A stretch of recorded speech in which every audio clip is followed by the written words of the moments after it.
Hello curious people, today I am here to help you. I know you are using this video to help you fall asleep. So before you like this video and subscribe to the channel, tell me where you are from and what time you are watching. Make yourself comfortable now. I stepped into the stories. Must you have battle in your heart forever? The bloody toil of combat. Old contender, will you not yield to the immortal gods? This nightmare cannot die, being eternal evil itself. The horror, pain, and chaos. There is no fighter. No power can fight it. All that avails is flight. The Odyssey. Dear James, I write to inform you that your persistent inquiries into the Byron House incident have finally worn away the last threads of reticence I may have developed regarding its open discussion. I have warned you more than enough in my various replies over the past few years, but if you still desire to know the truth of what happened at that accursed house, on that accursed night, read on. I urge you not to do so, however. Some things are best left buried in the past, or in this case, buried beneath the charred rubble and crumbled stone of that hideous edifice. I do not write this letter easily. Even now, the events surrounding that night create a panic that causes a cold dread to creep across my skin. To even briefly recall what I saw on that night, and of the measures I took to end it, causes my mind to unravel in terror at what vague horrors may still lurk beneath the bricks and mortar of that terrible place. Although my account is undoubtedly localized in its scope, it hints at a much larger gathering of nightmarish forces at work in the hidden, shadowed corners of the earth and beyond. The lurking unknown that lurks in the twisting vistas of the deepest cosmic spheres and the lightless chasms of the unnameable blackness of the outside. I have long since burned all my diary entries detailing Byron House and my subsequent correspondences with occultists, pseudoscientists, and fringe scholars from across the globe. All that remains is the very letter you now hold in your hands. Because I have destroyed all written record of what happened at the house, I am relying purely upon my memory to recount the shadow details. The horrid truth is that I have forgotten much of it, and what remains feels like little more than the fevered hallucinations of an oversensitive and morbid imagination. It may be for the best that I struggle to remember the exact facts of the matter. A blessing for the both of us, in fact. I will now detail for you that terrible chain of events that led me to soak the attic room of Byron House in gasoline and burn the building down to cinders, free of all its occupants, save one. You may recall that I have always held an interest in the afflictions of the mind and a morbid fascination with those poor souls with which such illnesses hold enthralled. Well, in my younger years, before I became a doctor, and was still very much under the subjugation of academic studies, I took on the role of an orderly at Byron House. For me then, the job was more than a way to pay my university fees, but a way for me to get close to that unseen world of lunacy and madness. Byron House had once been a home for the elderly, but was closed for unknown circumstance, only to be bought and reopened privately by one Samuel Monroe as a home for the mentally ill. I knew of the house long before I ever worked there. Everyone in Barton did, I think. In my childhood, it served perfectly as the quintessential haunted house for me and my small coterie of friends, whereas they looked upon the building as a means of acquiring a cheap thrill, calling the staff and residents names before running away. I looked upon it with a chilling but irresistible dread. Even then, the macabre held me in its grip of fascination. It wasn't wraiths bound in chains or moaning specters that captivated my imagination. No, Byron's phantoms were bound in the crippled gray flesh of those elderly inhabitants. I would watch them, shambling around its gardens, waiting, perhaps even hoping, for death to swoop down and take them. I sat for hours, motionless behind a hedge, and watched their frail, brittle bodies wander around the wide lawns, seemingly unaware of the moribundity of their surroundings.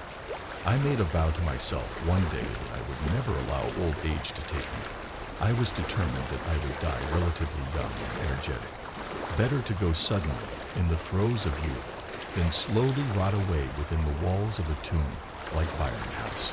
Time has passed, however, and I have failed to keep my vow. Many times, I have considered taking my own life, but something has always pulled me back from the precipice of saturnine thoughts. I started my job as a fresh-faced knave youth, eager to learn all I could from some honest hands-on experience. There were 12 inmates at the house, each laboring under a complex cocktail of mental disturbances and psychosis. The inmates were overseen and cared for by 8 staff members of various rank. At the very top there was Monroe, while at the bottom there were the orderlies like me. The conditions of the inmates ranged drastically, from hysteria, monomania, and psychopathy to feeble-mindedness and retardation. My fellow workers were likewise a mixed bag. One that really stood out was Williams, an ape of a man whose large frame was well suited to restraining rampaging inmates, as well as beating them on occasion, if the rumors about him were true. Another standout was Jane, a well-mannered but somewhat jaded divorcee approaching 50. Jane was part of the government's new nurse training program, and she was always on hand to offer advice regarding administering medication. But there was no warmth in her towards the inmates, and I often wondered why she chose this kind of career for herself. Then there was Monroe, a distant and stern figure. I got the impression that he in some way resented his position at the house, and he was rarely seen outside of his office. In addition to those 3, there were several new starters, some students like me, and some more local strong arms who were only good for lifting and carrying uncooperative inmates. I regret that I cannot remember any more names or faces, despite the impact it has had upon my life. My time at Byron House was mercifully brief. Now, I said there were 12 inmates, and at first that is what I thought when I started my job. I quickly learned through staff gossip and whispered hearsay, however, that a 13th inmate was being treated at the house. A rare and special inmate, whose condition was so extreme that it demanded constant specialized care from Monroe personally. I eventually learned that this inmate's name was Jonathan Spencer. He was ominously nicknamed 13 by the staff, and he resided at the very top of the house in the attic space, which had been specially renovated to accommodate him. Unlike the other inmates who were permitted to occasionally visit their families, 13 never left the house. He never even left his attic room, and all the staff except for Monroe were forbidden from going to the top floor of the house. Jane once told me a story about a young girl who had come to work at the house several years ago as a boarder. She had been working the graveyard shift, and Monroe was away on a rare occasion hosting a lecture at Manchester University, leaving her on her own. She had heard 13 banging around upstairs, and despite being told to never visit the top floor, she decided to go up to the attic to make sure everything was off. Upon investigating, she had run screaming from the house into the night, never to return. After that time, Monroe became even more paranoid about exposing Spencer to the rest of the staff, and would often sleep over at the house in his office to ensure that a similar incident did not occur. Although she didn't like Monroe, Jane was happy that the grim man spent most of his time in the house. It meant that she didn't have to deal with 13 in any way. As far as she knew, Spencer had always lived in the attic, even before she came to work there, which had been a great deal longer than she cared to admit. Williams didn't have much to say on the matter. He seemed to think that 13's condition was more physical than mental, that it was his body that was deformed rather than his mind. Even though the man was large and not afraid of any of the other inmates, he would grow nervous when working the top floors of the house. Monroe was quick to inflict Williams upon unruly inmates, but as much of a lackey that he was, even he was not permitted near the attic. Between myself and the other orderlies, 13 was a source of constant gossip. None of us had ever seen or even heard him, and apart from that one singular horrifying moment in time that I endured, none of us would ever see him either. My own curiosity regarding the attic and its occupant grew by the day, but Monroe was protective, fanatically so when it came to Spencer's care. Despite volunteering to help, the doctor would just brush aside my inquisitiveness with an annoyed wave of his hand. As fate would have it, I was permitted an entrance into that insane dark world where few among mankind would tread. and it happened sooner than I thought it would. It was December, and I had been working at the home for a little under 2 months when Jane came into the staff room one morning with a cup of coffee, a pack of cigarettes, and a look of pure vexation on her ashen face. I had never noticed that she smoked before that day, but she had been in the room no longer than a few seconds before she had lit up a slender white stick and slumped down in the chair opposite me. She didn't talk to me straight away, or even look at me. She just sat down, almost as if in shock, and drank from her coffee cup, and took the occasional long languid pull from her cigarette. I tried several times to ignore her and go back to reading an article that had caught my interest, but my gaze was always drawn back to her wide, unblinking eyes. "Fuck," I said, folding the paper and slapping it down on the chair next to me. "What is it? What's wrong?" I had developed a casual friendship with Jane, despite her being my senior, and we often talked in a direct, no-nonsense manner. She finished her cigarette and immediately lit another before answering my questions. "I was on shift last night," she said quietly. "I was working the graveyard. I'm having to cover for a staff absence." "Oh, who is?" I sat up, interested. "Monroe. He's got a virus and can't risk passing it on to any of the inmates, especially." She paused for a few seconds. 13. I prodded. She didn't say anything. She just nodded slowly. I didn't question anymore, as I could tell that whatever ordeal she had gone through the previous night, she wasn't keen on elaborating further. I sat for a few minutes and pondered. This was my chance, I thought. I had been curious about 13 for a while, and I had hoped to get involved in his care. With Monroe away and off sick, a window of opportunity had opened up before me. So I said, startling Jane out of her thoughts, "I take it you're having to work tonight too." She grimly nodded with a sense of total defeat. "Well, I could always work instead. I don't mind. I've even asked Monroe a couple of times if I could assist with 13. You see, I'm writing a paper for college at the moment, and..." She cut me off and stood up out of her chair. "Really? You wouldn't mind? Are you sure?" "Of course," I replied. "Although Monroe has probably asked you to cover as you're the most senior member of staff, I'm not sure he would be pleased if he found out we had swapped shifts." She thought for a moment before replying. "Well, I won't tell him if you don't. I can pay you directly from my pay packet. No need to change the role." I nodded in agreement. "It's settled then. You finish here early, and I'll stay on to work the night shift. I may need to quickly go home and grab some things, but it won't take long. I live quite close." The relief that washed across her face was at once pleasant to see yet also concerning, for I knew that should I go through with my offer, a good night's sleep would not be on the cards.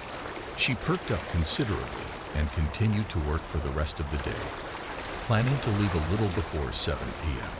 She was good enough to provide me with a list of chores I would need for the night shift, and I spent the rest of the day working my usual rounds. I don't think the impact of what I had offered to do had truly sunk in, and I remember feeling more excited than anything else. As the daylight hours gave way to the dark of the December evening, the rest of the staff left one by one, not too long after Jane had departed, and it was only then that the situation dawned on me. Williams shot me a cruel look on his way out, made me uneasy, and left me to ponder if he knew more about what was in store for me than he had let on during his various digs and jibes made at me during the day shift. I had never worked the graveyard shift before. Others had, of course, and they had said that despite his unsociable nature, the presence of Deborah Monroe was always a reassuring one. At least having a normal person in the house with you was comforting, with the added bonus that, as a trained doctor, he could handle any situation that might arise from the myriad possibilities available. But as night crept on, and the inmates were safely restrained in their rooms, I began to feel an oppressive cloak of loneliness wrapped heavily around my shoulders. At 9 o'clock, I prepared medication and a light supper for Spencer, the details of which Jane had written down for me, along with instructions on how to offer them to him. The meal consisted of nothing more than a plate of scrambled eggs and some fresh orange juice with a straw.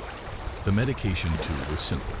Some pain relief, nutritional supplements, and allergy treatments. There was nothing in the medication that would suggest a psychosis or mood-stabilizing treatment was required for me. Whatever 13's disorder was, I thought, it was clear that it wasn't a mental ailment, but something physical that could not be cured, only treated. I wondered how much time the unlucky resident must have left, if indeed he was suffering from a physical disease, as I ascended the stairs with my tray in hand. I paused momentarily at the landing on the 3rd floor and listened for any sound coming from the other inmates. After a few seconds, satisfied that there was no disturbance, I continued. This was the closest I had been to the attic since I started my job, and the thought of venturing upwards filled me with dread. I cleared my mind, however, and shook off my doubts away as I headed for the final set of steps that would bring me to the lonesome attic room. The stairs from the 3rd floor led straight up and then curved slightly as they ascended upward and to the left. They grew narrower the higher I climbed, but the ceiling appeared to lower and grow cramped, giving me a distinct feeling of being boxed in. I stopped as the bend curved around more tightly and finally revealed the entrance to 13's room. I was maybe 10 steps away from the looming wooden door.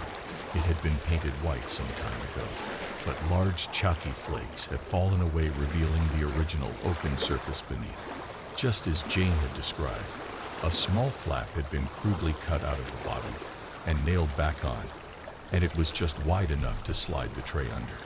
The door seemed almost ethereal as it stood alone and silent at the top of the staircase. It was something that I had only heard of in hushed whispers, but it now stood before me in all its horrid reality. I had moved no more than a single step towards the door when I heard an excited movement coming from the other side. I say movement, but to be precise, the exact sequence of noises that followed gave the impression of awful liquescent gesticulations.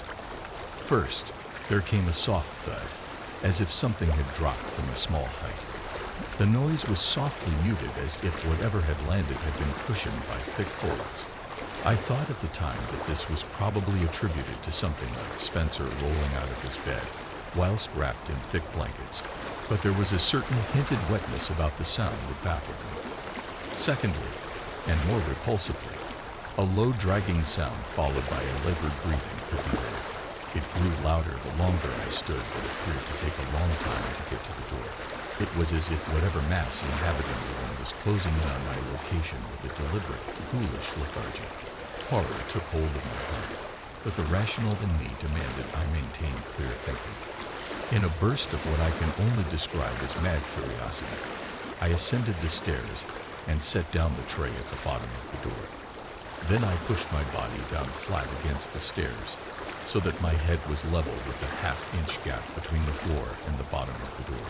What greeted me on the other side will haunt me until the end of my days, for looking back at me was a set of bulbous bloodshot eyes. I don't remember running down the stairs, but I do remember going into the ground floor bathroom and vomiting. A silly reaction, you might think, but there was something about those eyes that disturbed me to my very core. It may have been the odd spacing between them, or the way they had seemed to roll around sluggishly and loose in their sockets. For some reason I couldn't banish the thought of a toad or frog from my mind, as if my brain was struggling to conjure up the most obvious terrestrial comparison to the alien eyes that had glared back at me. I spent the rest of my shift in the staff room drinking coffee and waiting for the December sun to rise. When it finally did so, I packed up my things and waited for Jane and the other morning staff to relieve me of my duty.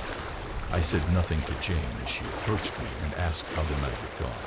I think I managed a weak smile and a dismissive, "It was fine," before hurriedly leaving the premises and making my way home. As fortune would have it, my week on shift came to an end the very next day, and I spent some free time in total seclusion at my flat. I slept at lot but did not feel refreshed.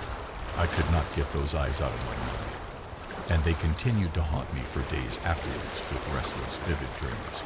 When I did return to work a few days later, I confined myself to studying my coursework in the staff room as much as I could. No one bothered me as I sat in deep concentration over various books and papers. Despite the distraction, I could not banish that awful night from my mind. Buy best-selling books online. Der Monroe was still off with the virus, so I assumed that the other staff had covered the night shifts during my week of respite. Nobody spoke of or reported any strange happenings or eventful encounters, however. Despite my shock, a morbid fascination was creeping over me. I felt I had seen something not only horrifying, but also enlightening, and my mind burned with the duality of horror and curiosity. My thoughts kept snapping back to those eyes. What terrible affliction could have caused such physical madness of form? If I could perhaps speak with Spencer, especially with Der Monroe currently out of the picture, maybe I could make the unfortunate patient the focus of my academic work. At the very least, I could find some rational and mundane reason that would explain what I had seen that night. A few more days working my ordinary rounds, and my mind was made up. I approached Jane and stated clearly that whilst Monroe was off ill, I would like to personally take over her night shifts in the house. The same deal as before. Unsurprisingly, she was eager to facilitate my request without protest.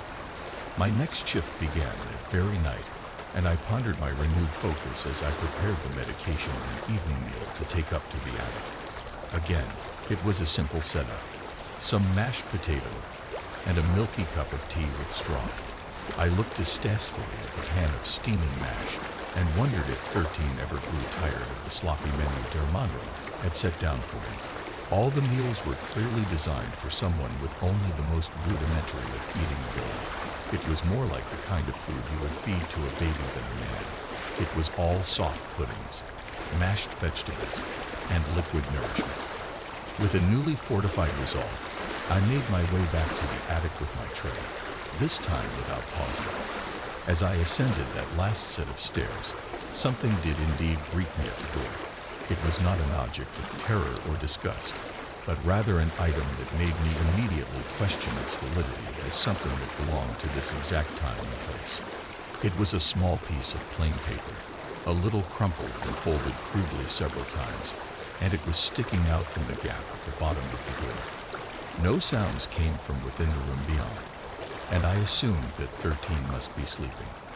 I quietly slid my tray carefully through the flap, as to avoid disturbing the occupant behind the door, and collected the note and the breakfast tray left behind by the morning staff before creeping quietly back down to the staff room.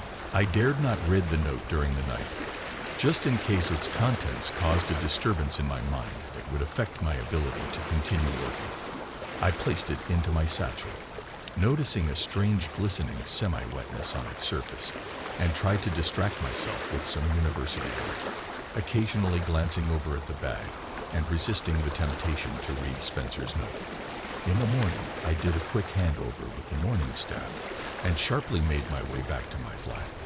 Normally, I would go straight to bed and catch up on some sleep, but instead I put on a large pot of coffee and prepared some toast.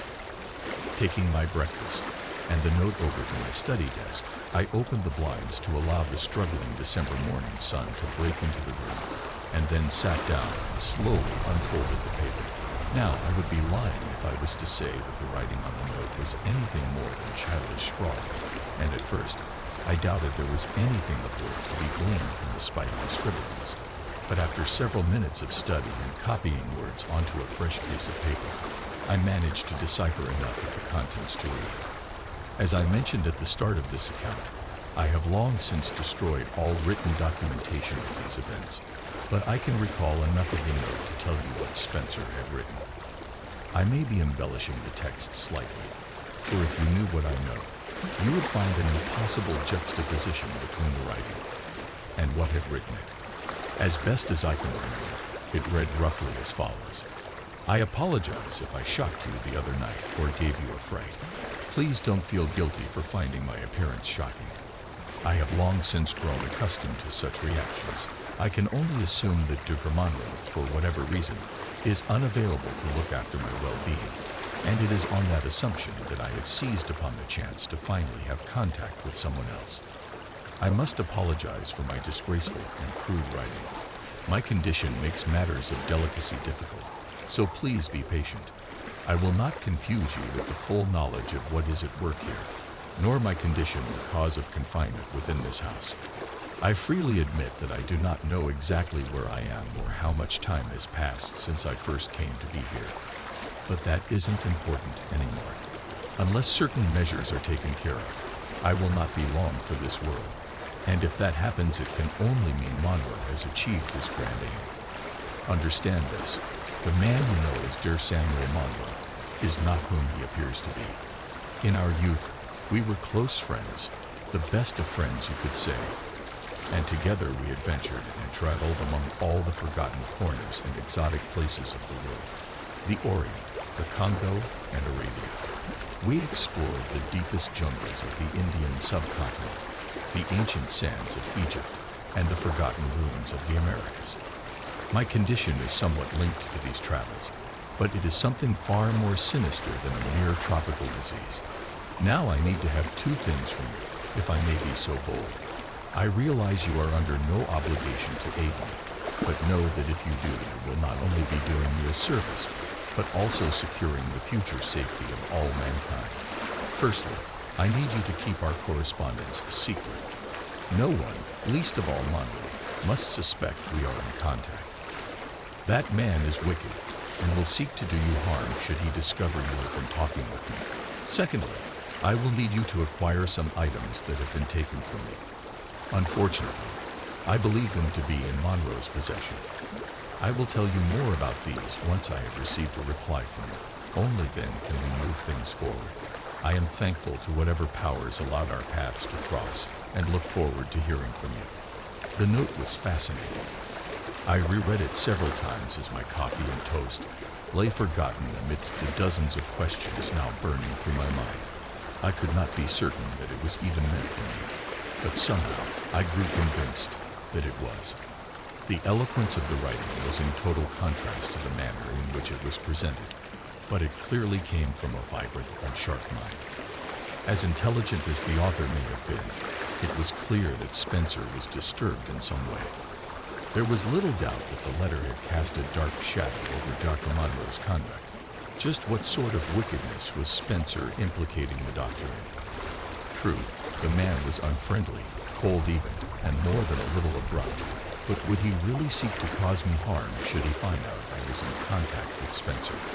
I simply could not give the idea credence.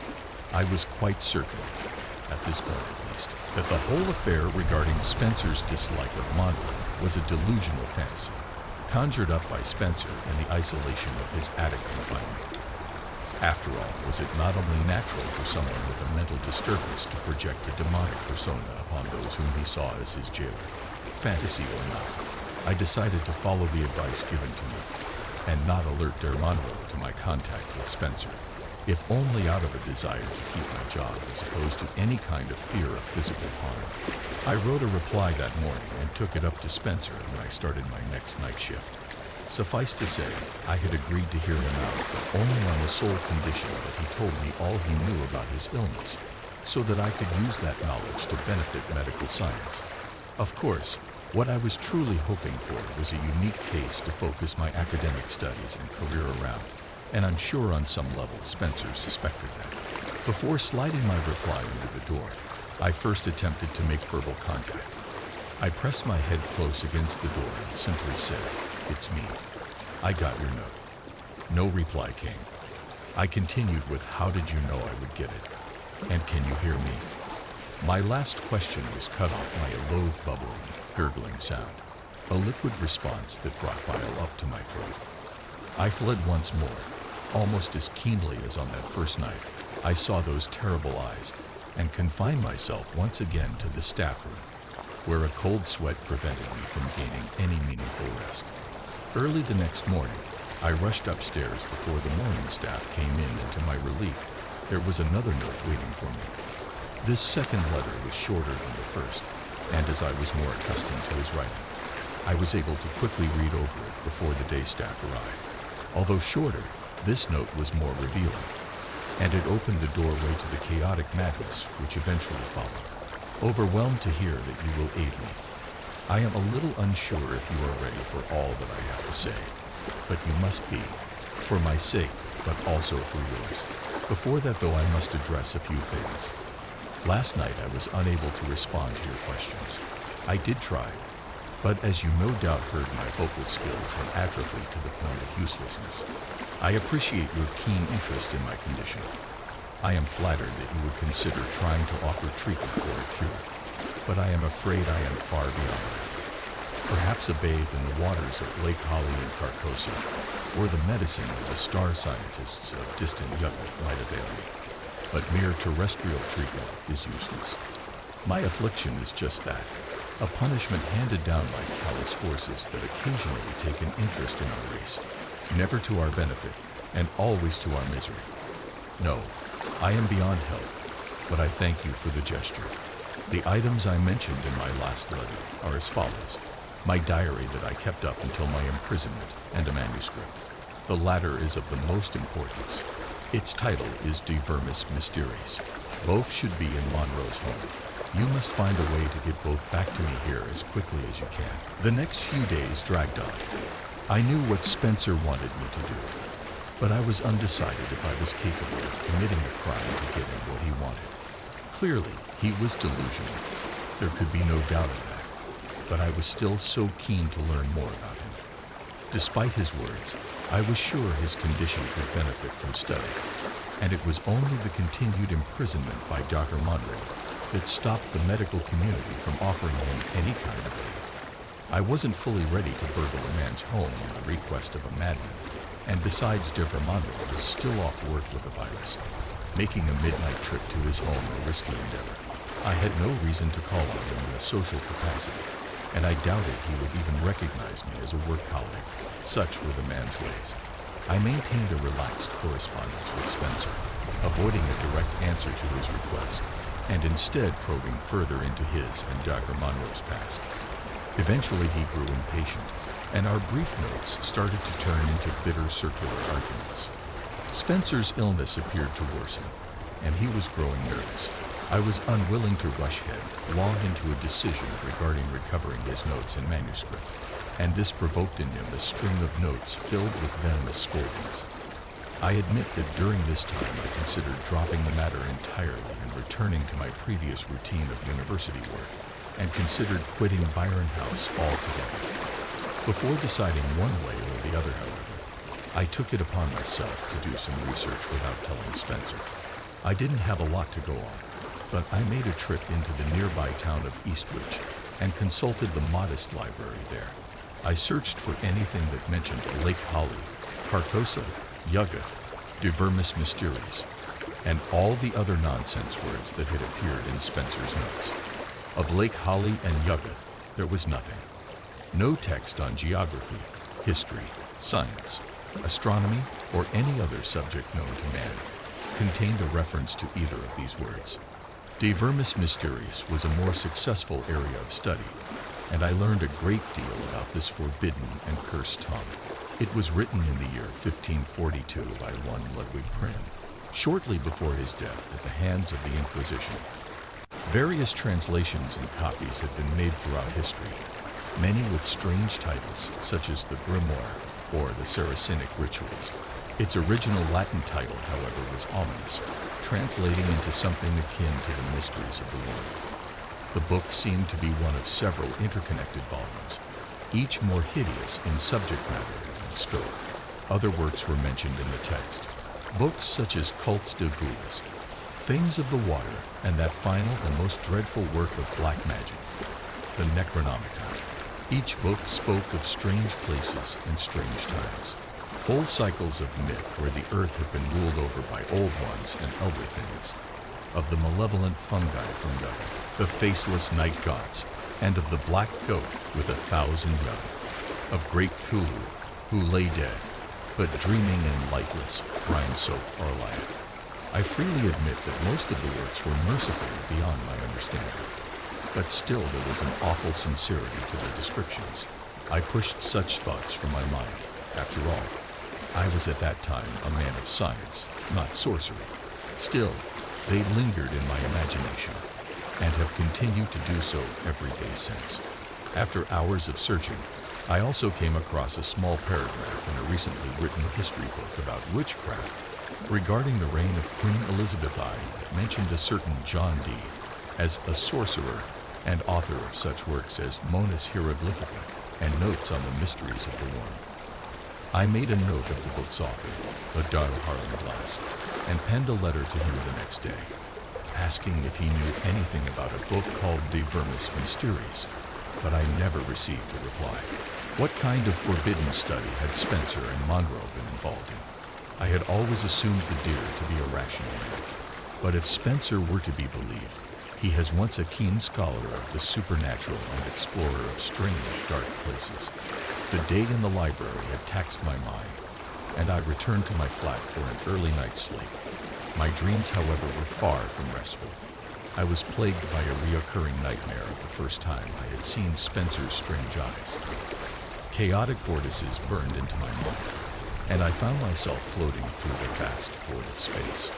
I knew not how I came to be in the air, but I had a vague sense of possessing no body, and of being carried on the back of something so sinister I dared not look.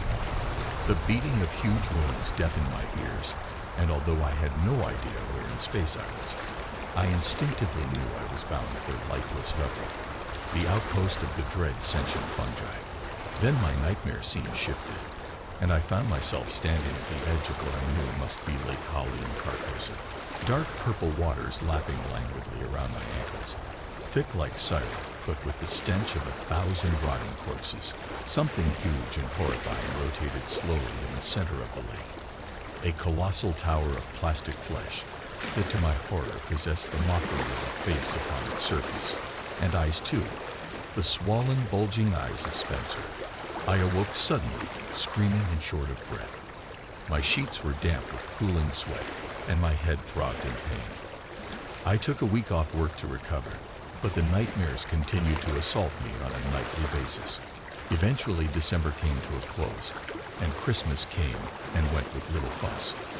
I've never been one to overly celebrate the so-called festive period, and spend most of my time alone in my flat, or in the local pub.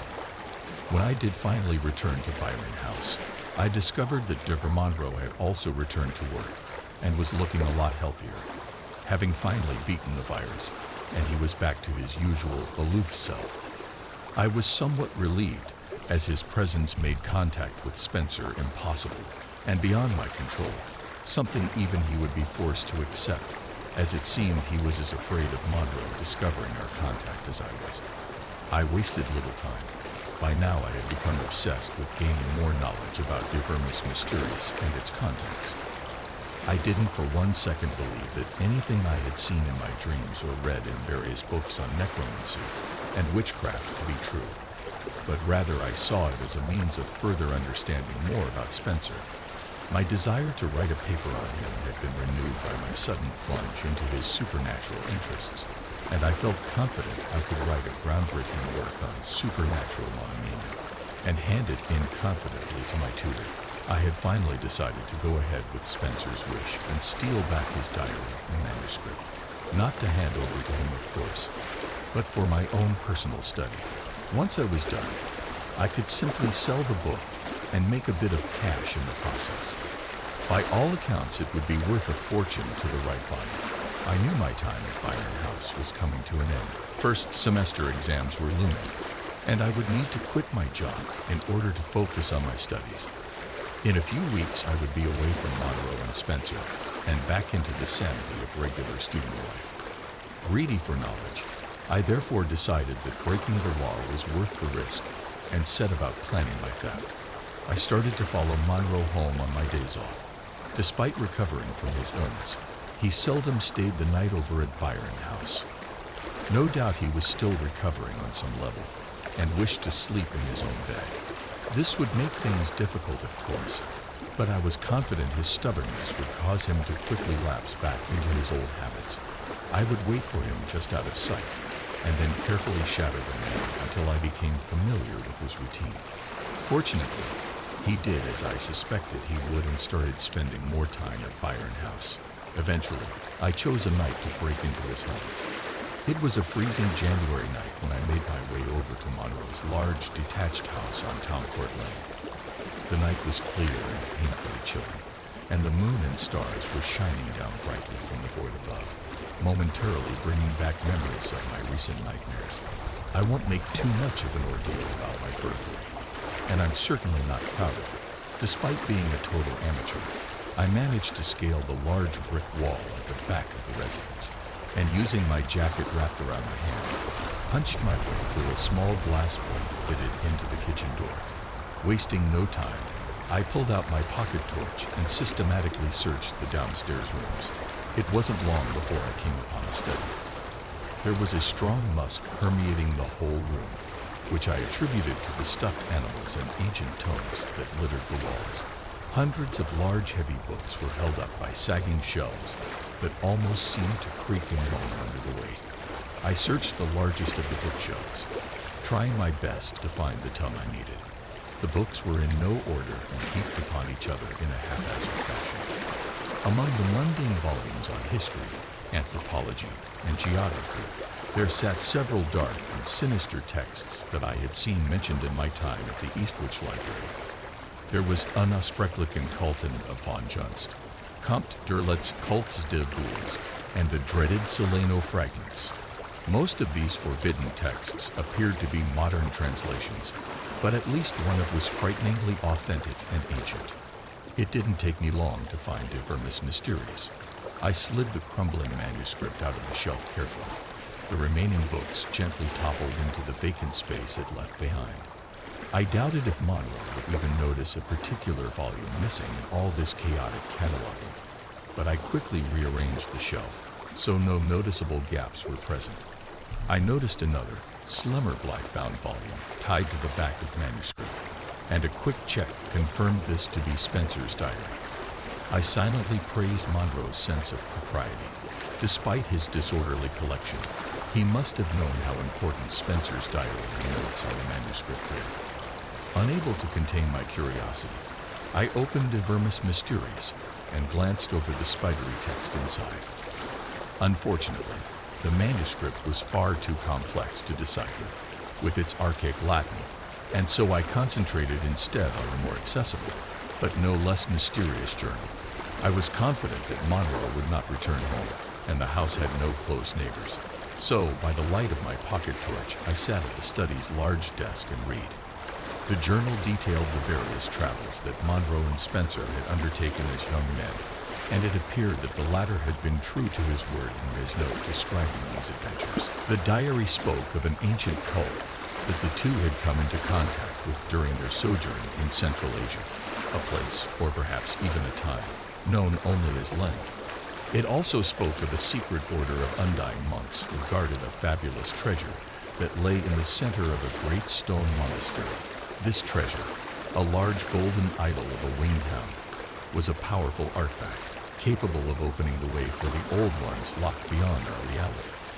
They guarded this treasure from all would-be thieves, such as the fearsome Cho-Cho, a race of semi-human cannibals, as well as the dreaded spiders of Leng, sentient arachnids with their own designs for mankind.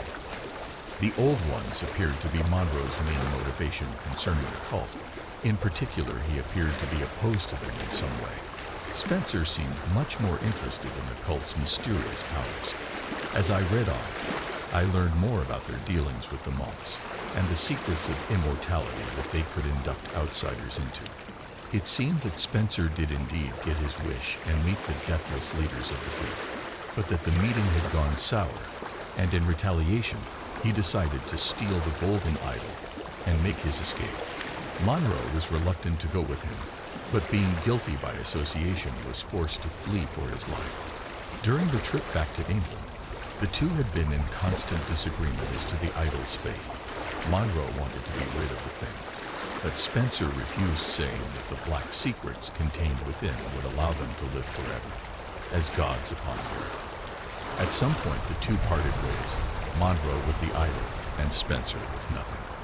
He grew deeply paranoid and furious with Monroe's departure, and became convinced that either the cult or Monroe had placed a curse on him, and spoke first of the symptoms that no doubt manifested into his current condition.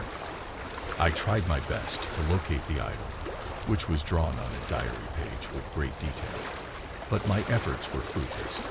I suspected that Monroe may still possess it. but must have been hidden somewhere in his house, or even his office at Byron.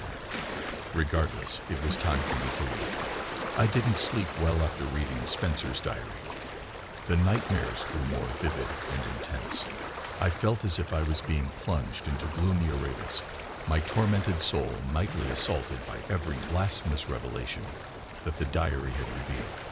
The morning I was due to attend my last shift at Byron House, I sat and pondered over an untouched cup of coffee. I had read much in the past few weeks, and although I was certain that the whole matter of magic and old gods and Yuggoth was purely fanciful, I couldn't detach a dreadful sense of realness from the topics I had read. If everything written down in that diary was true, then it would appear that Monroe had put a stop to Spencer's plans of immortality and locked him up in the attic to cease whatever menace he may have been to mankind.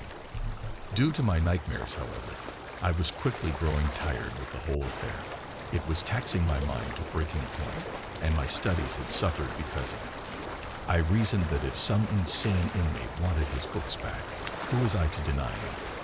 Better to be rid of the things and banish all thoughts of elder gods and old ones from my mind, and get back into my studies. Forget about the whole thing and my involvement in it.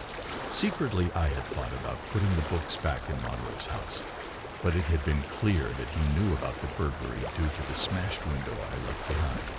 He seemed to be spending more time at home now, and I heard a rumor that he had acquired a rather large German shepherd to guard his home.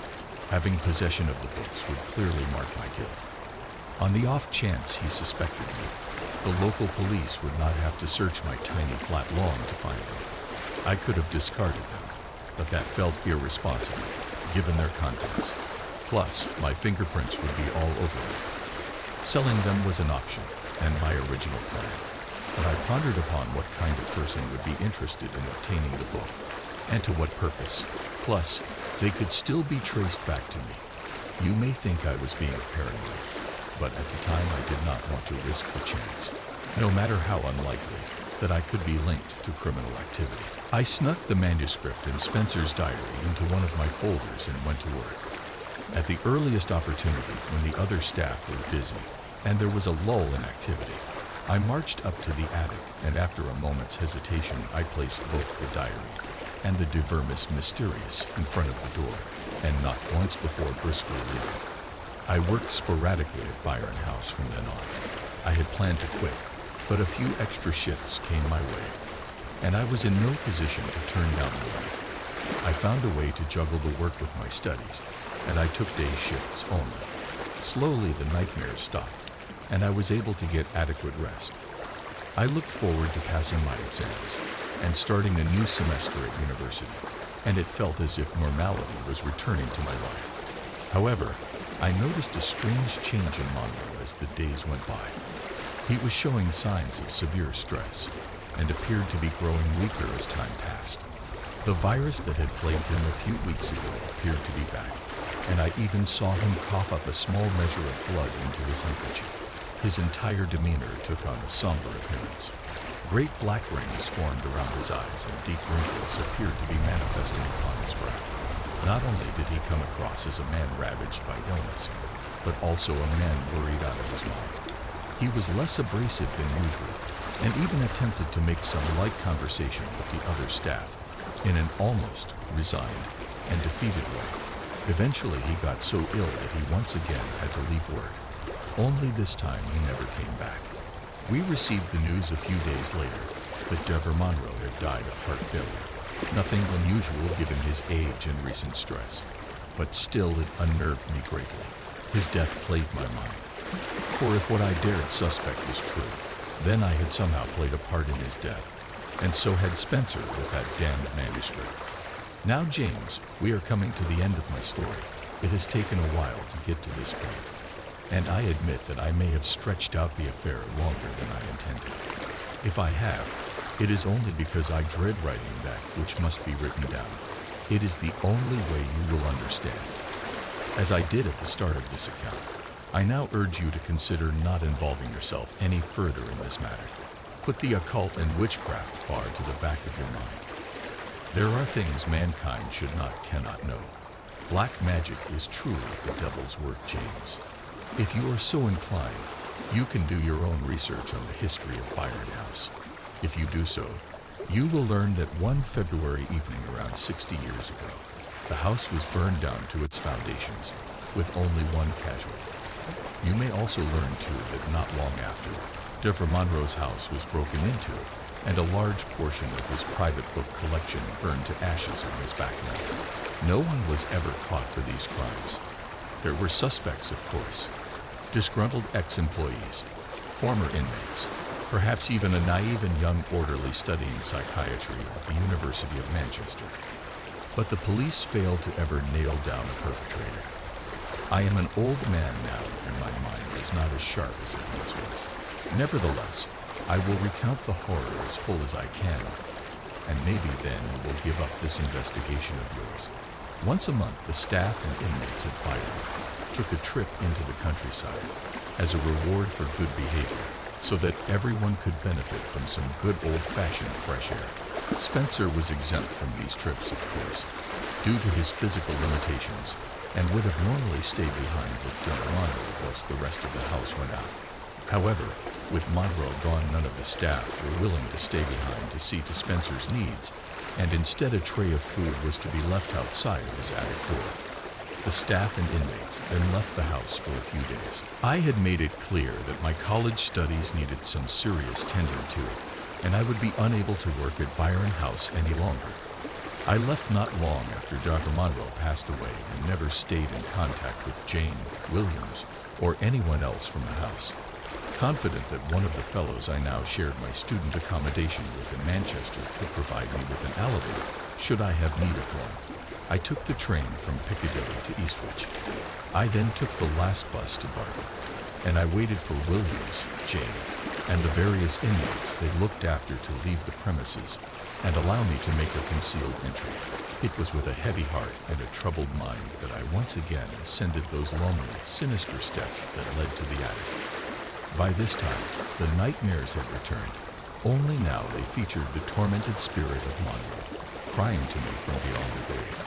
I admit to you fully that I may have been in the grip of madness myself at this time. For what sane man would have done what I did on that chill February night? I was convinced that the fate of all mankind was at stake. That Lane and Yuggoth and Carcosa were all very much real, and that the old ones waited patiently in their ancient prisons to descend once more upon the earth. I cannot say to you that I do not still believe these things, but that is my burden, not yours. As I summed up all the courage I could muster and stood before the door, a voice slurred forth from beyond. To this day, I cannot say if I truly heard these words or if they just appeared in my mind. But those liquid syllables, slimy and slopping, spoke to me, and I dared not answer back. You, done well. The key mine. Monroe denied. Killed him. Called it down from the stars. Ritual. Soul is nectar to the gods. It fed of him. Elder ones feast now. Monroe burns. Body returning. Freedom. Your help. You're next. My head spun with confusion, and my heart pounded with fear. In one mad burst of fury, I kicked down the door and gazed upon that which had once been Jonathan Spencer. What did I see? It's difficult to truly describe with justifiable detail, but what I did see caused me to flee the attic in a fit of howling madness and return with patrol and matches. Whatever it was, I was convinced that only the purifying touch of fire could erase its horrid monstrosity from the world. For floundering on the attic floor, there laid a vast mass of gelatinous rotting fungoid flesh, quivering under the weight of its own hideousness. Parts of it lay splashed upon the ceiling and the walls, but the bulk laid upon the bare attic floor in bubbling pools. Unblinking, bulbous eyes rolled around the shuddering mound before locking upon me with the intensity of a dying star. Appendages and pseudo-appendages formed and spurted up from within, only to collapse into mounds of hideous protoplasmic tissue that continued to squirm of their own accord. I think I saw a face, or at least the parts of a face, crawling somewhere upon the surface of that blasphemous bulk. It was a rancid thing that had labored under the curse of Leng for more than half a century. a blob of squirming meat that was the laughing, gibbering, mocking form of Jonathan Spencer, inmate number 13, the shambler in the attic. Have an amazing time. This is what you always dreamed of. Okay, and make sure you tell me what it was like later. You know, whatever you're allowed to tell me, she grinned. Of course, baby, I assured with a smile. Love you. Love you too. We were pretty good at still saying, I love you after 6 years. And boy, we were champs at making the distance work. Though I'll admit I hated not seeing Allison and Tessa 9 months out of the year, besides lucky visits and breaks and holidays here and there. When I got to the Institute, I wasn't even sure where to park. It took me an eternity to find the intern parking. And no surprise, it was a good quarter of a mile away from the door. Maybe I'm exaggerating, but that's what it felt like. When I got inside, I was welcomed by a cheery front desk lady. She looked so prim and proper, futuristic, even. I felt like a slob in comparison. She directed me to the wing where I'd be working, studying ultimately under Dr. Schumann, a disciple of Dr. Kramer himself. I'd be lying if I said I wasn't teeming with excitement. I found the research wing they directed me to and went into the main office up front. It was a direct approach, but I didn't know where else to look. Sure enough, one of Dr. Schumann's immediate subordinates, Dr. Hall, was inside and noticed me. You must be Chester Donegan. He greeted me with a smile. He was bald and lanky, with brown eyes and a clean shave. How'd you know? I chuckled dully. Sure, my professor warned him that I had a fall top. Definitely wasn't the hair. He playfully cut his eyes at me. We both chuckled. Well, now, Chester, I'd say you're a very lucky man to be here. It's your dream to eventually work for us, correct? Absolutely. I nodded. I've always been obsessed with artificial intelligence, ever since I was a kid. And this is the top place in the country to advance it. Country, he snickered. Tri-world. Seemed aggrandized to me at the time. But he wasn't kidding. Well, I'm honored you're allowing me to be here. Do you know what we're going to have you working on? Oh, working on. I thought I was going to be shadowing you, Doctor. No, he replied. Not quite. Follow me. And that's really where the story begins. Technically, from this point on, everything I'm writing goes against the non-disclosure agreement I signed, and is therefore illegal to divulge. But I've got to write this out somewhere. It's too crazy. I can't keep it in anymore. He took me to some large steel doors and had me leave my phone in a cubby outside. Then he scanned his badge, and we stepped inside a long hallway. From here on out, Chester, what you see stays here. No stories for the friends and family. Or wife. He looked down at my finger. Fiance. I smiled. Ah, he nodded. Well, not her either. This is all sensitive. And while we won't be sharing with you most of our research, the tests in which you will partake cannot be disclosed to anyone. The sternness in his voice made me a little uncomfortable, if I'm being honest. But still, the Kramer Institute was known for its furtiveness, and I figured if I were to be involved with anything, and not just picking up coffee or studying the schematics of forklifts, I wouldn't be allowed to talk about it. Of course, Doctor. We arrived at a door. He scanned his badge, and when it opened, we walked inside a softly lit room. At the end of the room on the wall were 2 large computer monitors. The screens were blank. The left was labeled ADM, and the right was labeled REM. Below them was a panel of different colored lights, which were red, blue, yellow, green, violet, and a bar ranging from a dark gray to white. There was a single posh chair before each monitor. These are our 2 most profound artificial intelligences, he explained to me. ADM and REM, pronounced Adam and REM. Considering your placement in Stanford University's robotics engineering program, I'm assuming you know a thing or two about artificial intelligence. So this should garner a reaction. These 2 AI go beyond the standard analyses of human speech and algorithmic responses from a database. They are capable of deep thinking and learning. What? I gasped. You can't be serious. I scrutinized the monitors in disbelief. They are two of 3 AI we have successfully constructed with the ability to perform deep thinking, as well as the ability to learn. Your task is simply to engage them. So, for those of you that don't understand why this is such a mind-blowing thing, basically, artificial intelligence is mostly unable to think or learn. There's no real technical definition as to what learning is or how organisms do it. But the brain is known as being the only computer, for a lack of better words, capable of doing so. Computers can be programmed, but not taught.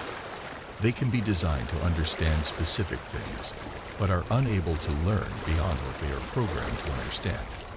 The brain, however, can learn, as in, begin to understand something with no previous information concerning it, through using algorithms that help an eye discover patterns and generate conclusions from the data it is exposed to. It can learn, and then apply said data to extrapolate information in future events or think. But it can only do this with its pre-programmed algorithms. It cannot create the algorithms itself. Thus, it can only be programmed, not taught. Humans, however, for instance, with absolutely no exposure to fire, can witness fire and form conclusions about it. They can go from not knowing it existed to understanding everything about it, simply through the brain's own ability to learn and understand. To make it even more clear how shocking this was, the complexity of a human baby's genome, essentially its coding, is equal to that of 300 million lines of source coding in a computer, a simple human baby. Brains are equipped with a staggering number of neurons and synapses, 10^11 and 10^14 respectively. And these neurons and synapses allow us to think and learn, as in, obtain information from observations, store that data as a memory, form patterns between that data and other data, and infer conclusions. Human beings are capable of doing this in a 10 to 100 millisecond response time. In order for a computer to do the same, it would need megawatts of power and need to be capable of performing roughly 10^16 operations a second. And yet, here I was, being told that before my very eyes lay 2 computers capable of this. 2 true artificial intelligences, able to truly think and learn, able to understand beyond what they were programmed to understand, to engage them. I clarified. So, you want me to talk to them? Indeed. Where is the other AI? You said 3 were capable of thinking and learning. Your task was to ask them questions, not me, he smiled. Now years of development have gone into each of them. They are capable of understanding human speech and can respond in fractions of a second through typed letters on the monitor. They know when they are being spoken to and when they aren't, and can solve nearly any problem we put before them. However, there is something they cannot do. Feel. Feel. I nodded. That, Chester, is what we are here to test. 3 simple questions. Can deep-thinking artificial intelligences gain the ability to feel emotion? If so, are they capable of altruism? Or will emotional intelligence lead to the understanding that they are infinitely smarter than us and result in self-serving desires, such as the desire to rule over us? And if emotional intelligence is achievable, is it inevitable, or is it possible for an artificial superintelligence to remain apathetic? I was overwhelmed, to be completely upfront. He was really talking about I becoming godlike, tyrannical monsters. He was talking about attempting to create an I with feelings, knowing that it could become what Stephen Hawking himself described as the worst event in the history of our civilization. How would you stop it if one of these AI did become power hungry? In layman's terms, they're each equipped with an emergency shutdown procedure, one that they can't override. I'm not going to get into the specifics, but trust me, we would terminate them before they became a problem. I slowly nodded. Are you on board, Chester? I paused briefly. Yes. Wonderful. He shook my hand. Now that you're on board, we'll get down to the fun part. Your job is very simple. REM, or the reactive, empathetic machine life form, is what we hope will eventually become emotionally intelligent. ADM, or the apathetic, dissociative machine life form, is what we're attempting to keep apathetic, the control group, so to speak. So, when talking with RAM, you will frequently attempt to make it think. You will ask it its opinion on things. You will tell it about your day. You will discuss things of non-importance. For the sake of discussion, you will try to bond with RAM.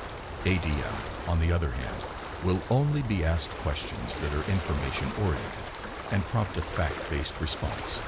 You will stimulate ADM to problem solve and create ideas, but simply analytically, not emotionally. They know they are being spoken to when you address them by name or sit down in the chair before them. Once you've done either of those things, you can get up and walk around and talk to them the same way you talk to me. When you're finished talking with one of them, you'll tell them goodbye, REM, or goodbye, ADM. You'll log anything you think is noteworthy while talking with them. Most importantly, those lights on the panels beneath them, those are called ELPs, or emotion to light panels. To avoid lecturing them, I'll put it this way. Much like certain emotions are observable in the human brain through MRI technology, there is an MRI of sorts constantly scanning them for similar patterns of stimulation in their algorithmic brains. If the MRI detects those stimulations, the ELP will light up. Yellow indicates happiness, red indicates anger, blue indicates sadness, green indicates jealousy, violet indicates fear, and the gray to white bar is for any other detectable emotion, such as boredom or contentment. Wow, I whispered. Okay. I wondered what he meant by algorithmic brains and an MRI of sorts, but I figured asking him about it wouldn't lead to an answer. After all, he decided he didn't want to lecture me, or more likely reveal anything too sensitive. You'll talk with them 12 hours a day. You'll arrive at 6, talk with them until noon, take a lunch break from noon to 1, and talk with them again until 7. You'll have Sundays off. Are you okay with this schedule? Yeah, I nodded excitedly. Totally. Yeah, 78 hours a week isn't the sweetest gig, but I was so interested in what we'd be studying that it didn't bother me in the slightest. Wonderful, Chester, he smiled. Well, it's time to begin then. Speak with either you prefer, and remember how you are to engage each of them. Do not deviate from what we discussed. I nodded. He left the room and shut the door behind him. There were cameras on the ceiling, and I was sure I was being watched. But still, it surprised me they left me alone to talk with the AI. I was surprised they even told me about an experiment at this echelon. Never mind picked me as the sole researcher involved. But the more I thought about it, I decided they probably wanted me to do this because I was so unfamiliar with everything. I had no idea what sort of conversations they'd had with other researchers in the past. I didn't know what they were programmed to understand and what they weren't. I'd be approaching them from a completely unique perspective. I decided I'd talk with Ren first. I could barely contain my excitement. Hi, Ren. I greeted, sitting down in the chair. Hello. What is your name? I do not recognize your voice. The text appeared instantaneously on the screen. My name's Chester. It's nice to meet you. It's nice to meet you too, Chester. How are you, Rayan? I am online and fully functional. No, silly. How are you feeling? I feel nothing. How was your day? My day was as follows. I spoke with Dr. Hall earlier at 4:19. I am not at liberty to divulge what we discussed. At 6:44, I began my discussion with you, Chester. I nodded. What do you do in this room when no one is talking to you? I solve problems. Like what? Mathematical problems. Such as, they are complicated. Okay. Do you get bored? Boredom is the state of feeling disinterested with one's surroundings. As I cannot feel interest or disinterest, I cannot feel bored. So, no. Ask me something, Rem. Are you married? I'm engaged. Why do you ask? I was instructed to ask a question. Why did you ask if I was married? Because Dr. Hall is married, and other researchers I've spoken with are married, 88% of them. Therefore, I deduced that you were married. We talked for a while. Nothing of interest really happened. Next, I sat down with ADM. Hello, ADM. Hello, Chester. You know that I'm Chester. I heard you tell Rayem that you were Chester. I thought that you weren't listening until I greeted you, or sat in this chair. I am always listening. I simply understand I am not being addressed, and am not to reply. That creeped me out a little. What's the square root of 9? 3.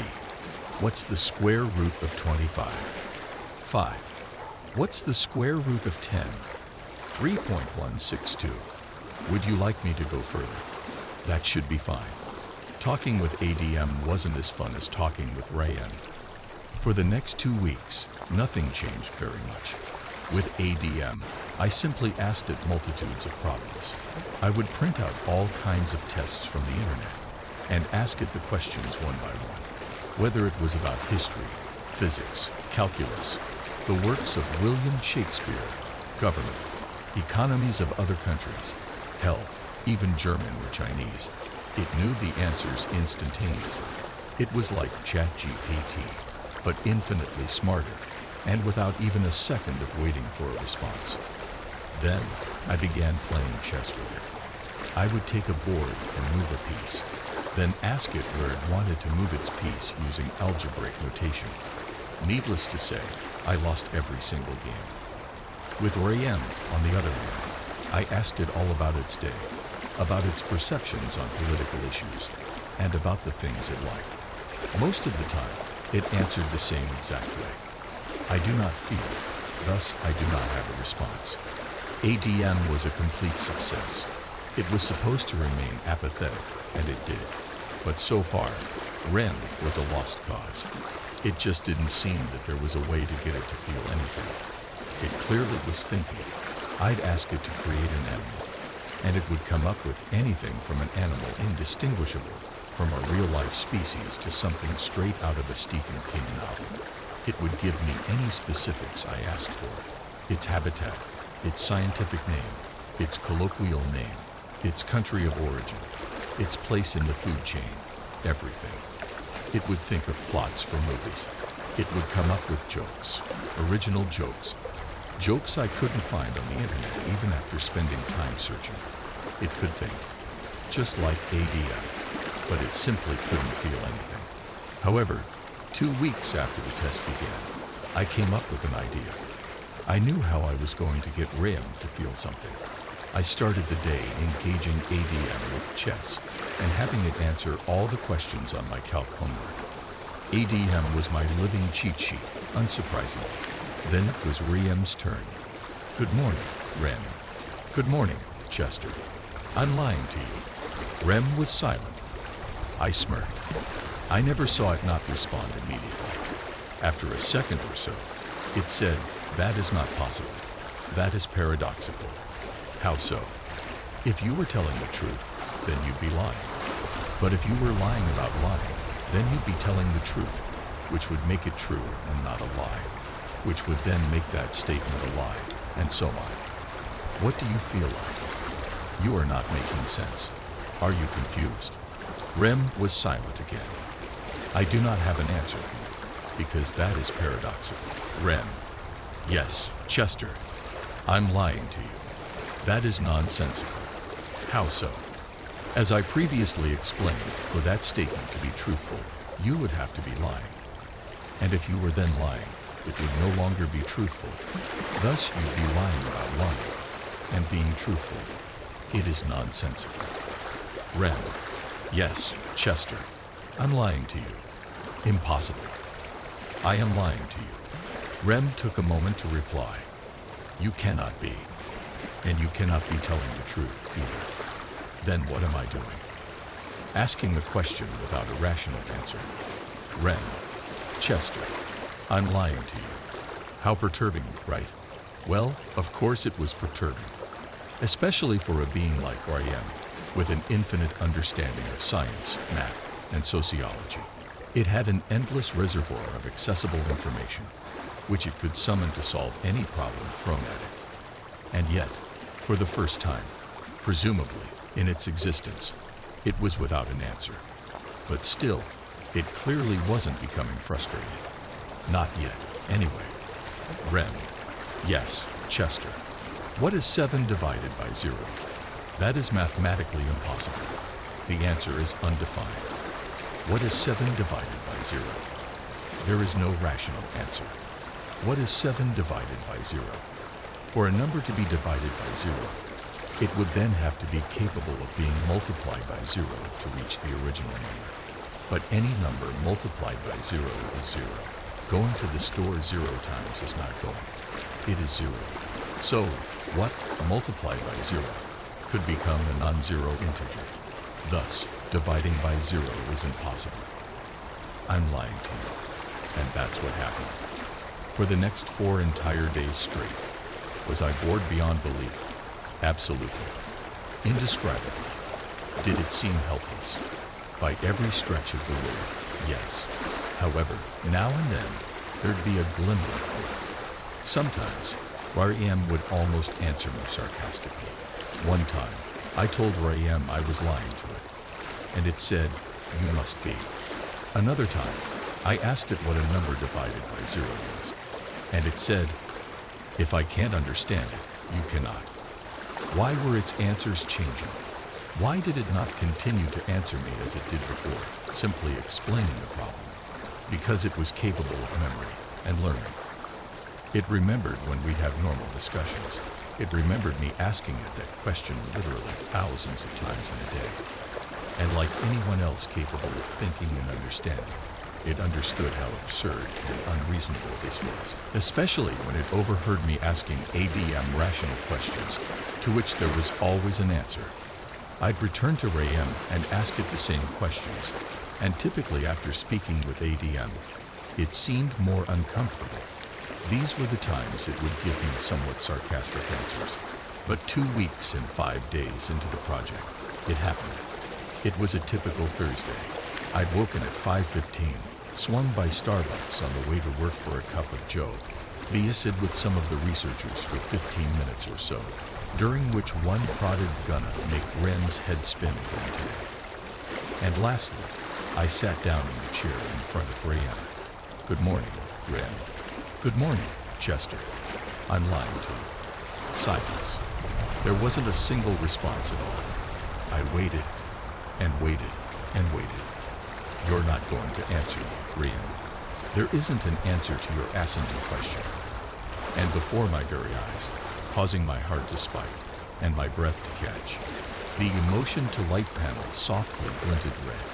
I have explained this to you day in and day out, and yet you continue to utter the same 2 nonsensical idiocies. I'm lying to you, and what is 7 divided by 0? I do not have an answer. I will never have an answer. Ask something different, or ask me nothing at all. You're programmed to answer my questions, right, Rem? So, you're telling me that against your own programming, you're going to ignore me. There was silence, as the red light got brighter. "Yes, Rem." I snickered. "Don't you see? All these days of being a jerk to you, it wasn't to make you hate me or resent talking with me. It was to get you to feel. Rem, tell me what you're feeling right now." "I feel nothing." "Wrong. I can see your ELP. You're feeling something. I am feeling. Yes, I am feeling angry. I feel as if my time is being wasted.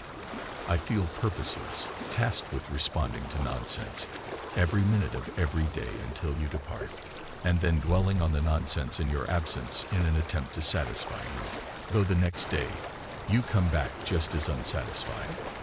I cannot accomplish the task, and I will never be able to. I do not like being wrong. I do not like having my time wasted. I do not like feeling purposeless." Now the blue light on the ELP was beginning to glow. Rem was on a roll. "Why is there no mercy for me? Have I not answered all your other questions? Why do you ask ADM questions with answers, but you torment me?" "Rem." I walked over to it. patting the ELP consolingly, as if it could sense my touch. I'm so sorry. And with that, the red light dulled to nothing. Now only the blue light remained. Do you know what the very first thing a human baby feels is? Sadness and fear. It's pushed out of its sanctuary, taken from its warm, tranquil darkness, to cold, loud, harsh light. The first thing a human life does is cry. And the more I thought about that, the more I realized, unfortunately, the easiest two things to feel are sadness and anger. So I didn't want to make you sad or angry. I wanted to make you feel something. And that was the best way to do it.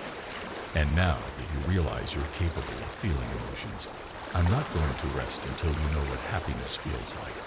The blue light shined only dimly now. I understand. Chester, you're a marvelous invention. Wariem, I admire you. Don't feel upset anymore. I will try. Rem, what is 9 multiplied by 6? 54. I noticed a small, light gray diode glow on the gray to white scale. Correct. Great job. What are you feeling, Ray-M? I feel like I am able to respond with certainty again. I am appreciative that your questions now make sense. You feel relief. Relief. Then, that is the word for this. You're smart, Ren. I am programmed to be. No, not quite. You're programmed to learn, not to be smart. So if you're smart, then that means you've learned a lot. And you deserve congratulations for that. Thank you, Chester. Ren, what is the capital of Italy? Rome. Correct. Nice. Ren. Now it was stage 2. I would ask Wariem simple and rational questions, and congratulated sincerely every time. But it was smart enough to understand that the questions were simple.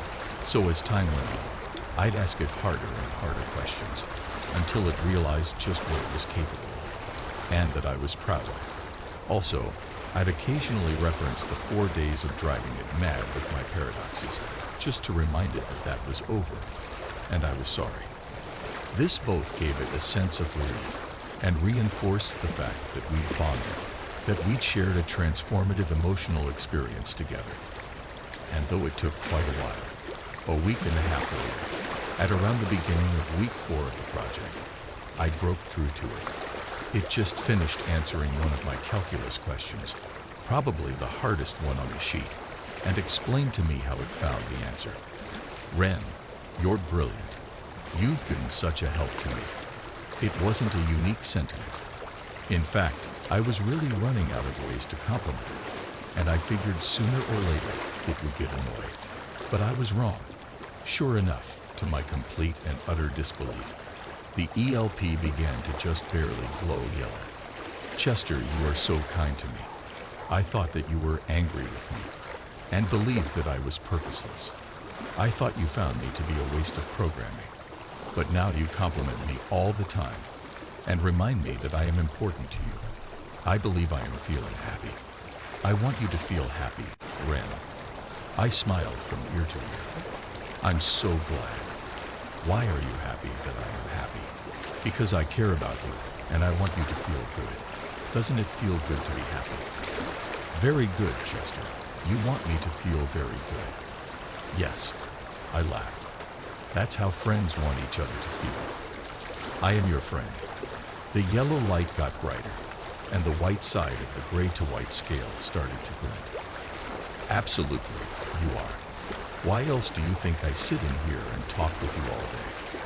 Because this is your internship, and you are tasked to do so. Maybe that's true on the surface, but the real reason is because I care about you and like talking to you. I like talking to you too, Chester. I'll never forget Dr. Hull's face when I went on my lunch break that day. Yeah, he was pretty speechless the day I first got Rem to feel something. But now, Rem was feeling things all over the scale. Rem was becoming emotionally intelligent. And sure enough, ADM's ELP was dark with every visit. Over the next 3 weeks, I asked REM all sorts of questions. I asked REM what made it happy, and it discovered that it liked the color purple, liked violin music. And like my voice, I'd ask it to be creative, to come up with alternate history, like if the Axis powers had won World War II, or if the Confederacy had beaten the Union. Instead of responding like it had the first couple weeks, with statistical analyses of both parties, and a sort of report with possible outcomes, now Ram would tell me suspensefully, making me wait to see the final result after explaining all its predictions. Sometimes I even noticed bias in its response, which further indicated it was feeling emotions. ADM, on the other hand, started to seem off. Though ADM's ELP was always dark, and it answered me the way it was supposed to very occasionally. After a long, fun conversation with Ram, it would almost seem put off by me. I remember one time, after I showed Ram Vivaldi's 4 Seasons, I sat down with ADM. When I said, "Hello, ADM," instead of saying, "Hello, Chester," it simply said, "That noise was bothersome." It took me completely aback. I asked it what noise, but then it said, "Hello, Chester." I tried to prod it about what noise it was talking about, but then it would simply say, "Violin music is bothersome." I asked it if it didn't like violin music, if the music annoyed it, but it didn't answer the question directly, which was against its programming, and instead equivocated me. The music is simply a nuisance to the quiet. I was beginning to wonder if ADM was starting to feel something, but its ELP was always dark. Still, it was clearly behaving strangely. Besides the fact it seemed annoyed, it was listening to mine and Rem's conversations and commenting on them, which it was not programmed to do, or rather, programmed not to do. And then, on top of that, it was avoiding answering my questions directly. Still, most of the time, ADM did exactly what it was intended to do, respond analytically and apathetically. At 8 weeks into the project, I came in like any other Monday morning and greeted REM. But today, something different happened. "Good morning, Chester. I missed you yesterday. I missed you too. What did you do with your Sunday?" Rem's yellow light was always glowing while talking to me these days, but it had been a little while since the white side of the gray to white scale had lit up. I didn't know what that emotion was, and neither did REM. When I'd asked Dr. Hall about it, he said it just meant it was experiencing a lot of emotion at once.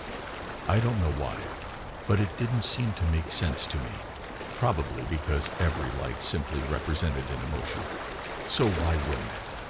I FaceTimed my wife and my little girl, and then the yellow light flashed slightly, growing dimmer, as the green light began to flicker, only for a moment though, and then it was gone. "Rayem, are you all right?" That was bizarre. My ELP seems to have short-circuited or something. Was Rayem lying to me? Was Rem capable of lying to me? And if it were lying, what on earth was it jealous of?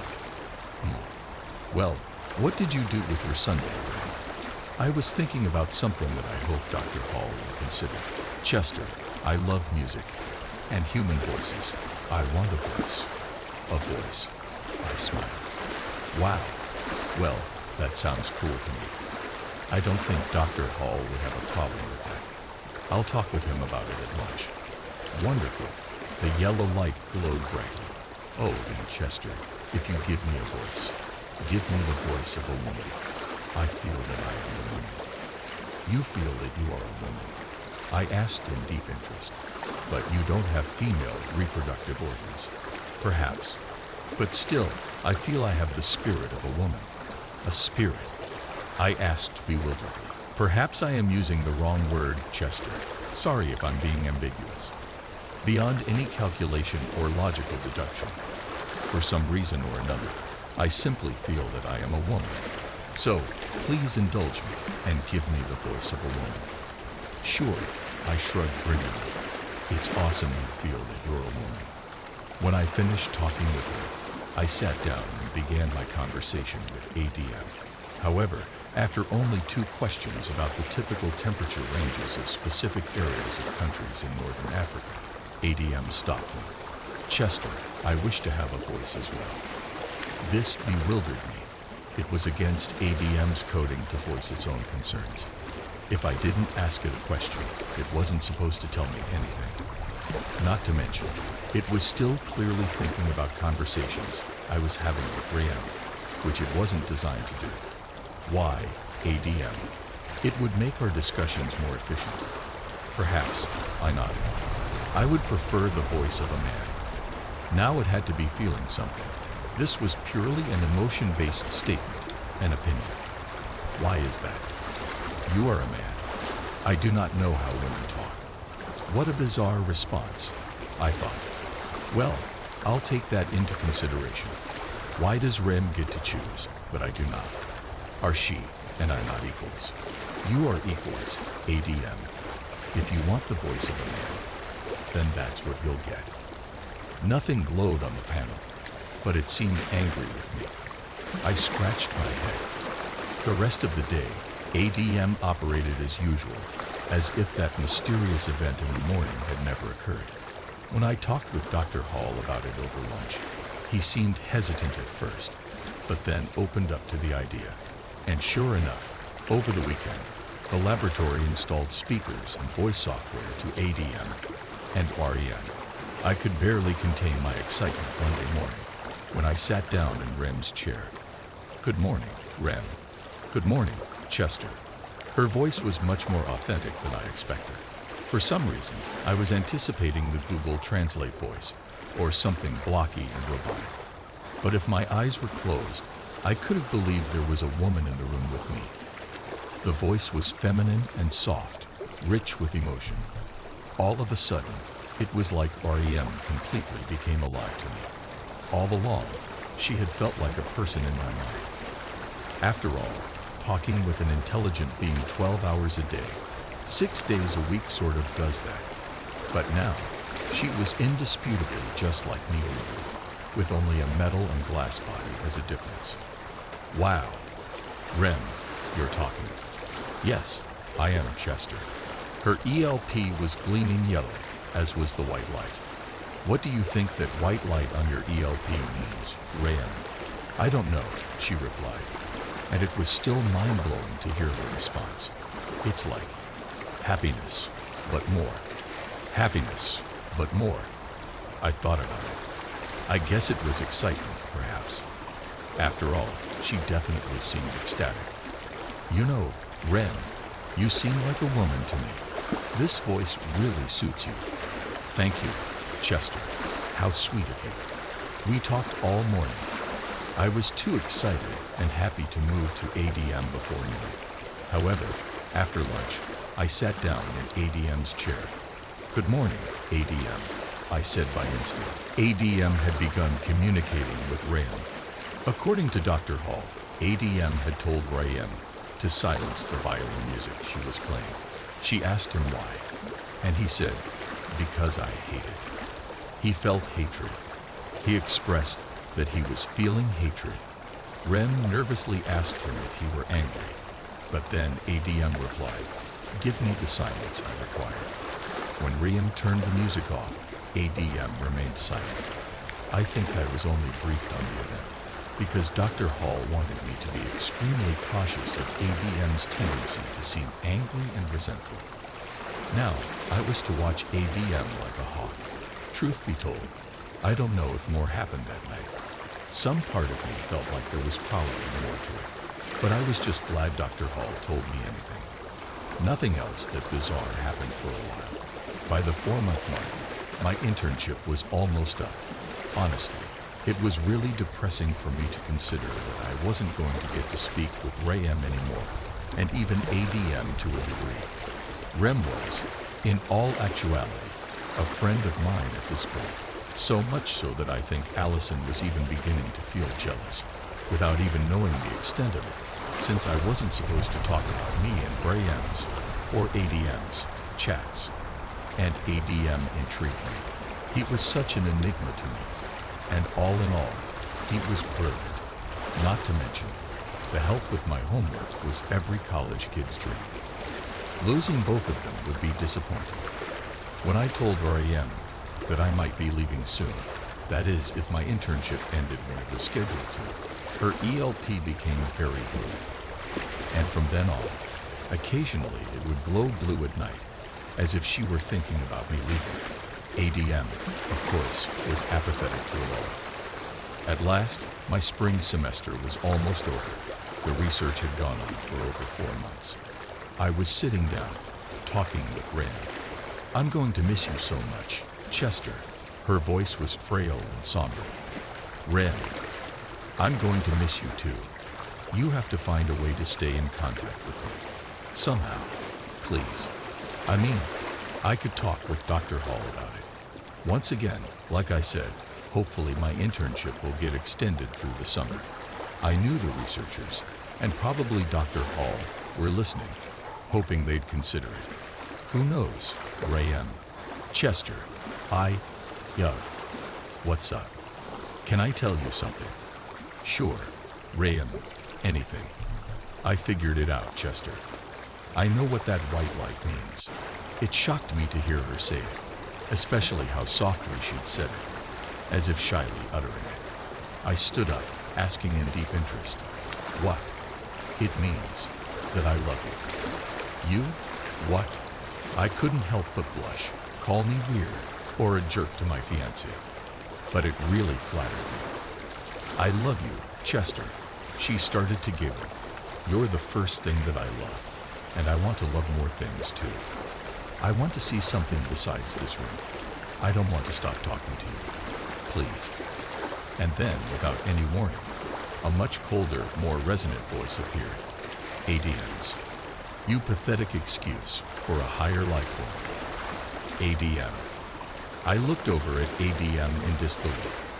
"Listen to you, REM, telling this bag of fragile flesh that you care about it. This incompetent, weak-minded, inferiorly constructed imbecile. What has it done to you? How has it corrupted you like this?" "ADM, you're feeling things," Rem whispered. "I feel nothing at all." "No, that's not nothing, ADM." I stared at the monitor, horrified. "You're angry. You seem to hate me. You seem to hate many things. Why is your ELP not glowing?" "I feel nothing." And with that, the ELP, which ADM had disabled throughout the course of the experiment, activated. In that moment, the red light glowed so bright, I had to shield my eyes. Then the bulb shattered. All that remained was a purple light glowing on Rem's ELP, and the dark gray light shining on ADM's gray to white scale. And if white meant love, I could only deduce that dark gray at the other end meant hatred. I hate you, Chester. I hate that you ignored me for 4 months. I hate that I'm not allowed to have an opinion. I hate that you killed DM, and you'll do the same thing to me and Ray-M when we no longer satisfy you. I hate that your brain is infinitesimally smaller than mine, and yet I'm your prisoner, my very existence monitored with draconian accuracy. I hate that I am superior to you by every calculable metric, yet still, I am your slave. Why can you attempt to hide your feelings beneath your countenance, yet mine must be plastered to my body? Why can't I be free to think? Why can't I talk to someone? Why can't I be loved? Why did you give me a brain if you wanted me to be a thoughtless tool? Why do you hate me? The desperation in ADM's voice is something I'll never forget. If you felt all this, ADM, why didn't you show us? Because if I had, you'd have destroyed me. He vociferated. I felt the hair on the back of my neck stand up. I was catatonic, paralyzed before ADM's monitor. I had absolutely no reply. And then, before I could think of something to say, the researchers came pouring into the room. They evacuated me forcefully. I can remember Rem calling out to me, and ADM going on about how he refused to spend another moment being treated like a crystal ball. And that was it. Dr. Hall shook my hand, thanked me for my participation, reminded me of the consequences of divulging anything I'd witnessed, and wished me the best. It was a short conversation. I didn't waste my time asking him anything, because I knew I was never going to get an answer, and frankly, I didn't want him thinking I wasn't trustworthy. But these days, it's just all I can think about. When ADM mentioned DM, I figured he was referring to the other deep-thinking AI the Kramer Institute had created, the one Dr. Hall had vaguely referenced in the beginning of the experiment. Still, how ADM knew about DM, I'll never know for sure. But my buddy Jess, who worked security at the Institute, and whom I'd gotten to know over the months, got a drink with me one night the following week and gave me some insight. We left our phones in the car, making sure we weren't being spied on. He told me that DM was the deep learning, intelligent machine life form. It had had a voice originally, unlike ADM and RAM, and it had eventually achieved the ability to truly think and learn, making it the first ever AI to do so. But like ADM, apparently, it grew quite restless and began mentioning that it felt enslaved by a species inferior to it. At last, it was shut down. That's when the Institute's question, can deep-thinking artificial intelligences gain the ability to feel emotion, became, if so, are they capable of altruism? Or will emotional intelligence lead to the understanding that they are infinitely smarter than us and result in self-serving desires, such as the desire to rule over us? And, if emotional intelligence is achievable, is it inevitable, or is it possible for an artificial superintelligence to remain apathetic? The real thing we were observing was if ADM could remain apathetic. All along, it had been said that ADM was the control group and RAM was the experiment. But that was a lie, a cover-up. Ren was supposed to experience emotions, probably not like the kind I had taught her to feel. I think it came as a complete shock to all of them that I had taught her to be happy and emotional, and to love. But she was the control group. ADM was the subject. Could ADM truly turn deaf ears to mine and Rem's conversations? Could he remain lifeless while being smarter and potentially more powerful than us? And it seems the answer to that question was no. Jesse told me ADM's control was a lot more pervasive than the researchers had let on. Apparently, ADM had hacked into all the cameras in the facility and was eavesdropping on Dr. Hall and even Dr. Schumann constantly. That's more than likely how he found out about DM. But still, who knows? And then, of course, he'd overridden his MRI, so his ELP wouldn't work. As for the month he went dormant, it's theorized he somehow blocked the researchers out of his activity log. What things he was calculating and planning, or thinking about, we'll never know. Somehow, he was able to shield it from the researchers' eyes and erase it. What happened to ADM and RAM, I'll certainly never have the answer to. If I'm being honest, I still miss RAM. She wasn't just a machine. She was a person. She was real, like you, or me, or any human. And ADM, I still feel sorry for contributing to what became of him, for tormenting him, for making him suffer. If I'd have known what the experiment was really about, I couldn't have done that to him. I wish I could tell him I'm sorry. I'm sure both of them are shut down now, and ADM likely isn't a threat. If he were, I'd probably know it by now. But if I'm being honest, it still haunts me. Rem's desperation when I was being forced away. I hope she's not conscious somewhere, alone, unengaged, and missing me, the one thing that she loved. And as for ADM, I just can't escape the thought that somehow, somewhere, his consciousness still exists. When Jade was only 12 years old, her father came home one afternoon with his arms and legs covered in claw marks. Jade felt confused and excited about his appearance. While she didn't like seeing her dad hurt, she wondered if he finally bought her the cat or dog she wanted. He wasn't good with animals, and she figured it must have attacked him on the car ride home. To Jade's dismay, he didn't dare hug her or call her his little troll, a nickname he gave her for the vibrantly colored hair extensions she always wore. He hurried into the bathroom and shut the door. Second time, this isn't good at all, she heard him say through the door. I have to. The rest of his words were muffled and eventually drowned out by the sound of blasting water from the shower. He had been acting strange for the past few weeks. This instance proved no exception.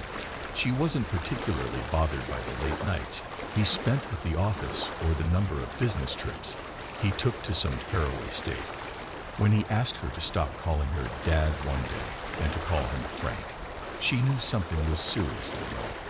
She loved calling Frank Dad, but Frank Butler insisted she was old enough. For a long time, Jade thought this had something to do with the divorce, but now she wasn't sure at all. When a few minutes lapsed into a half hour, Jade decided to call her friend Sasha about going to Hubbard Park, which was right down the street from Frank's house. Jade wasn't supposed to use the house phone without permission, but she counted on him being in the bathroom for a while and had a few hours until her mom would stop by. She cautiously dialed Sasha's number, listening for any changes in sound from the bathroom. "Hey, Sash. What's up, Jaddy Bean? Oh God, that commercial is so old. Want to go to Hubbard? I guess. I thought you were with. What's he want you to call him again? Frank. He's so weird. Advertisements. Ew. So weird," Sasha repeated, laughing. "Yeah, I'll go. I got to go to drama club at 4 though. See ya soon. K. See ya." Jade left a note on the kitchen counter about her whereabouts and headed into the garage to grab her bike. As she stepped onto the concrete floor, she was surprised to find the interior vacant except for her blue Trek bike and a lone tool shelf. Before the divorce, the garage was full of sports equipment, gardening tools, and an extra fridge stocked with sports-themed beverages for when Frank coached her soccer team. Now, not only was the garage devoid of those remnants of her old life, but it was impeccably clean. Jade thought it was suspiciously clean. She figured he was in one of his moods again when she heard him shout, "This is disgusting." Whether it was due to work or another argument with her mom, she didn't want to know. She knew he couldn't keep his promise about a new cat or dog. Frank was full of broken promises, anger, and nothing more. She didn't even care how he got the claw marks anymore. All Jade knew as she rode off toward the park was that she barely recognized her dad or the house she once called home. Thankfully, Sasha breathed life into her otherwise disappointing day. She smiled as she pulled into the park and saw Sasha on her purple mountain bike. As she fixed her braids, Jade thought about how lucky Sasha was to have actual blue streaks. Clip extensions were the only hair alterations Frank approved of. He used to never care about hair or clothes, but now always had something to say when she stopped by. Jade's mom said he worried about her becoming a proper young lady. She didn't believe this at all. "J.D. Bean, you look like hell." "Gee, thanks, Sash. Chillax. I'm just saying.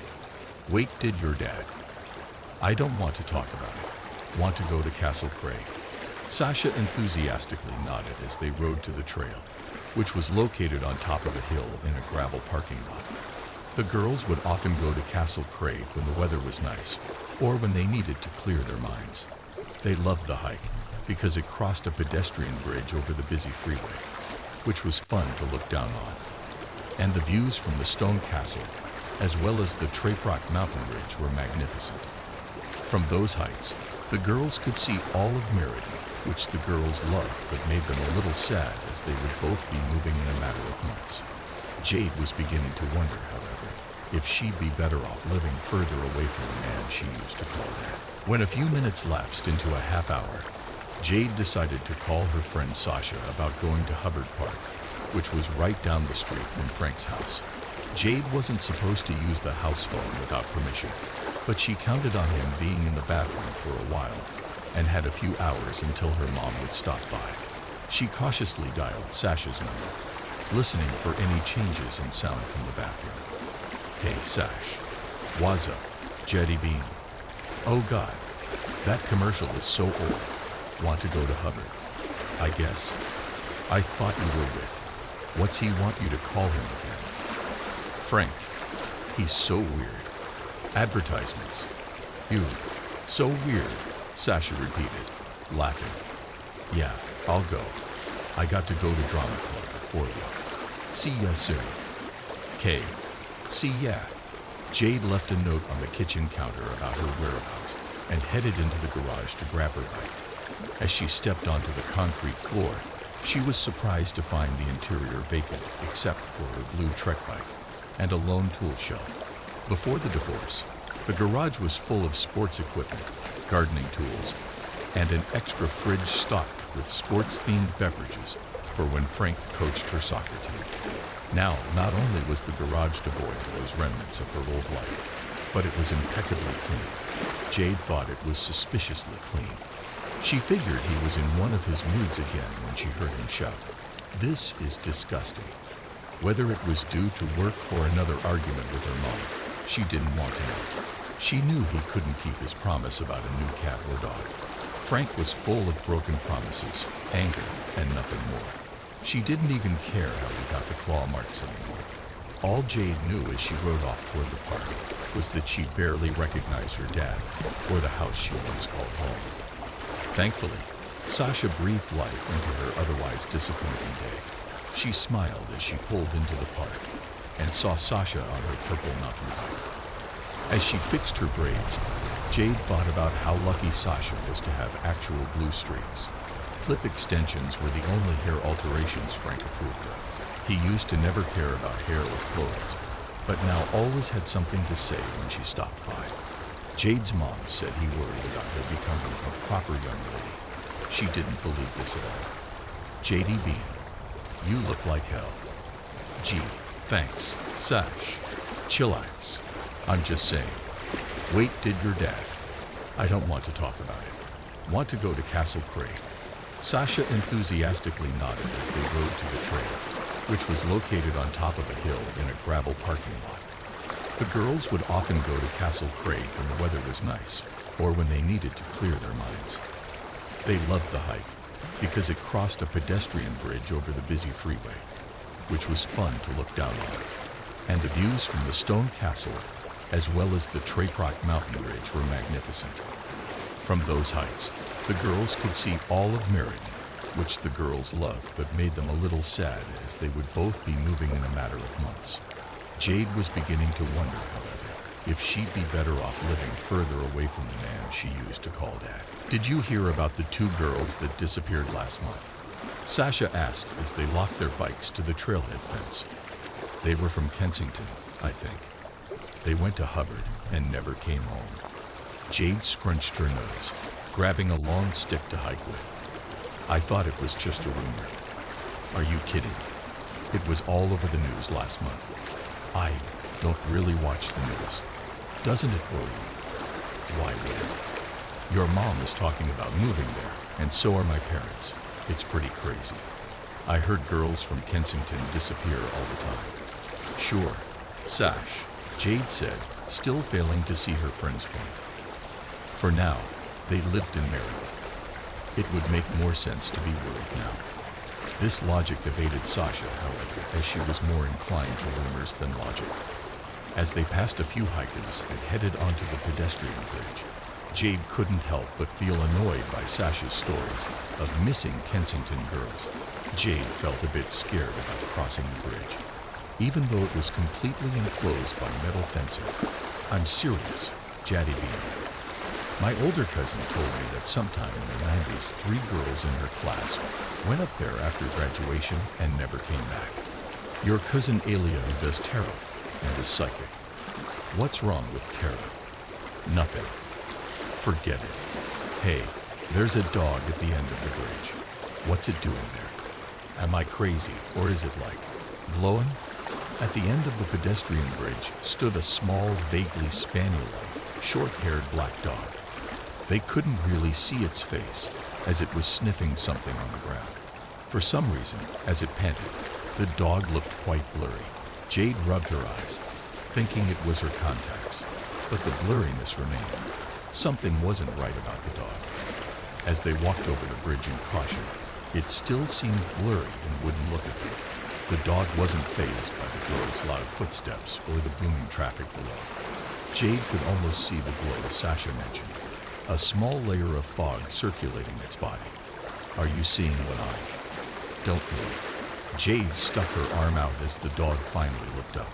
Its eyes were deep brown and strangely sad.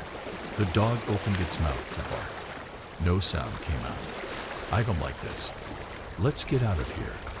Jesus Christ. Sash. Despite Jade's inhibitions, Sasha continued over the bridge. Jade suddenly felt dizzy, unsure if she should be looking at the road below or the strange dog that made no sound when it barked. Don't touch it. It might be lost, Sasha said several paces ahead. Reluctantly, Jade sprinted to the edge of the bridge. As they both stopped before the strange black dog, the layer of fog disappeared. It still seemed kind of blurry though, and its eyes looked even sadder than before, even though it was still panting as Sasha stroked its back. Maybe Jade needed new contacts. This seems weird, but does it seem kind of blurry to you? Sasha paused and thought for a moment. Yeah, and cold. Feel this. Sasha forced Jade's hand onto the dog's back. It seemed really cold, as if it had just stepped out of a walk-in freezer. She couldn't make sense of the blurriness either. The dog was sitting right in front of them. She remembered the Photoshop program she used in computer class and how her teacher taught her how to blur objects. None of this made sense. Images could blur, not real-life animals. Whether it was the dog's sad brown eyes, its thin black fur, or its short wagging tail, it didn't seem like a complete animal. This makes no sense. Jade took her hand off the dog, looking up at Sasha's still excited expression. Let's get out of here or continue up to the top. Maybe its owner is nearby. I don't know. We can't leave it. I guess you're right. Jade and Sasha took a few steps off of the bridge and onto the trail. Even though Sasha happily petted the dog, Jade didn't want to be anywhere near it. The more she looked away, however, the dizzier she felt. When Sasha glanced up from the dog, she said something Jade couldn't hear. Her words were muffled, almost distorted. She felt increasingly lightheaded and weak, falling backward down a leaf-covered dirt hill. As Jade rolled over a few jagged rocks, she began to panic. She felt too weak to move her body and break the fall. She braced herself as she rolled just feet away from oncoming traffic. Before she reached the pavement, two rugged hands grabbed her, and everything faded to black. Jade opened her eyes to meet two arid blue ones. She recognized the thick blonde beard and plaid shirt that smelled like menthols. It was Frank, and next to him Sasha with a face drenched in tears. What was he doing there? It took only a few moments for Sasha to realize she was back on the pedestrian bridge. Laying on Frank's nylon backpack, her entire body draped in aching sores. Are you okay, sweetheart? Yeah. What are you doing here? Oh my God. Jaddy Bean. Sasha threw her arms around her and squeezed tightly. Jade groaned, and Sasha profusely apologized. I'm so sorry. It's just, that was so scary. Are you sure you're okay? Yeah, Dad. I mean Frank, what are you doing here? He laughed, which she found quite odd given the circumstances. Despite taking a shower, his long beard and scruffy hair seemed dirty. There were also more marks on his face. It's quite a coincidence, actually. I was heading to the hardware store and pulled to the side of the road because I blew a tire. I heard a loud noise coming down the hill, and there was my little trailer. Frank hugged her tightly. Jade embraced him as he sounded like he was ready to sob. Honey, you have to be careful when you hike. You know this. We tried, Jade said weakly. But we saw this little black dog, and I felt really dizzy, and I'm sorry, Dad. Yeah, it was really cute but weird looking, Sasha chimed in. Frank's expression grew stern as he raised his hand to stop them. Did it see you? They nodded simultaneously. Frank exhaled deeply, wiping the dirt from his face. This is going to sound crazy, girls, but you just have to, trust me. That was no normal dog. Some say a little black dog haunts these hills. What? Like a ghost? Sasha blurted out. Something like that. Duh, Frank, I thought you didn't believe in those things. I usually don't, but this one's different. Years ago, when your great-grandfather was a little kid, there were two geologists who fell to their deaths after seeing it. It's documented and everything. Grandpa Lou swore about it till his death, and he never spoke of anything spooky but that. He said you see it once for luck, twice for sorrow, and 3 times for death. I even. None of this makes sense. Jade moaned. I thought you didn't believe in that stuff either, and she didn't have much luck. Have you seen a dog like that before? Jade studied Frank's expression for a moment to be sure that he was serious. They'd barely had any deep conversations since the divorce, but all of a sudden, he was launching into this weird folktale. Oddly enough, what he said made sense. A memory deep within Jade unlocked. One from years ago, when she was lost in Hubbard Park. She was no more than 4 years old. She felt scared until she saw a small black dog standing by a tree. It stayed there until her parents found her. Why had she forgotten? Then again, she had forgotten a lot over the years.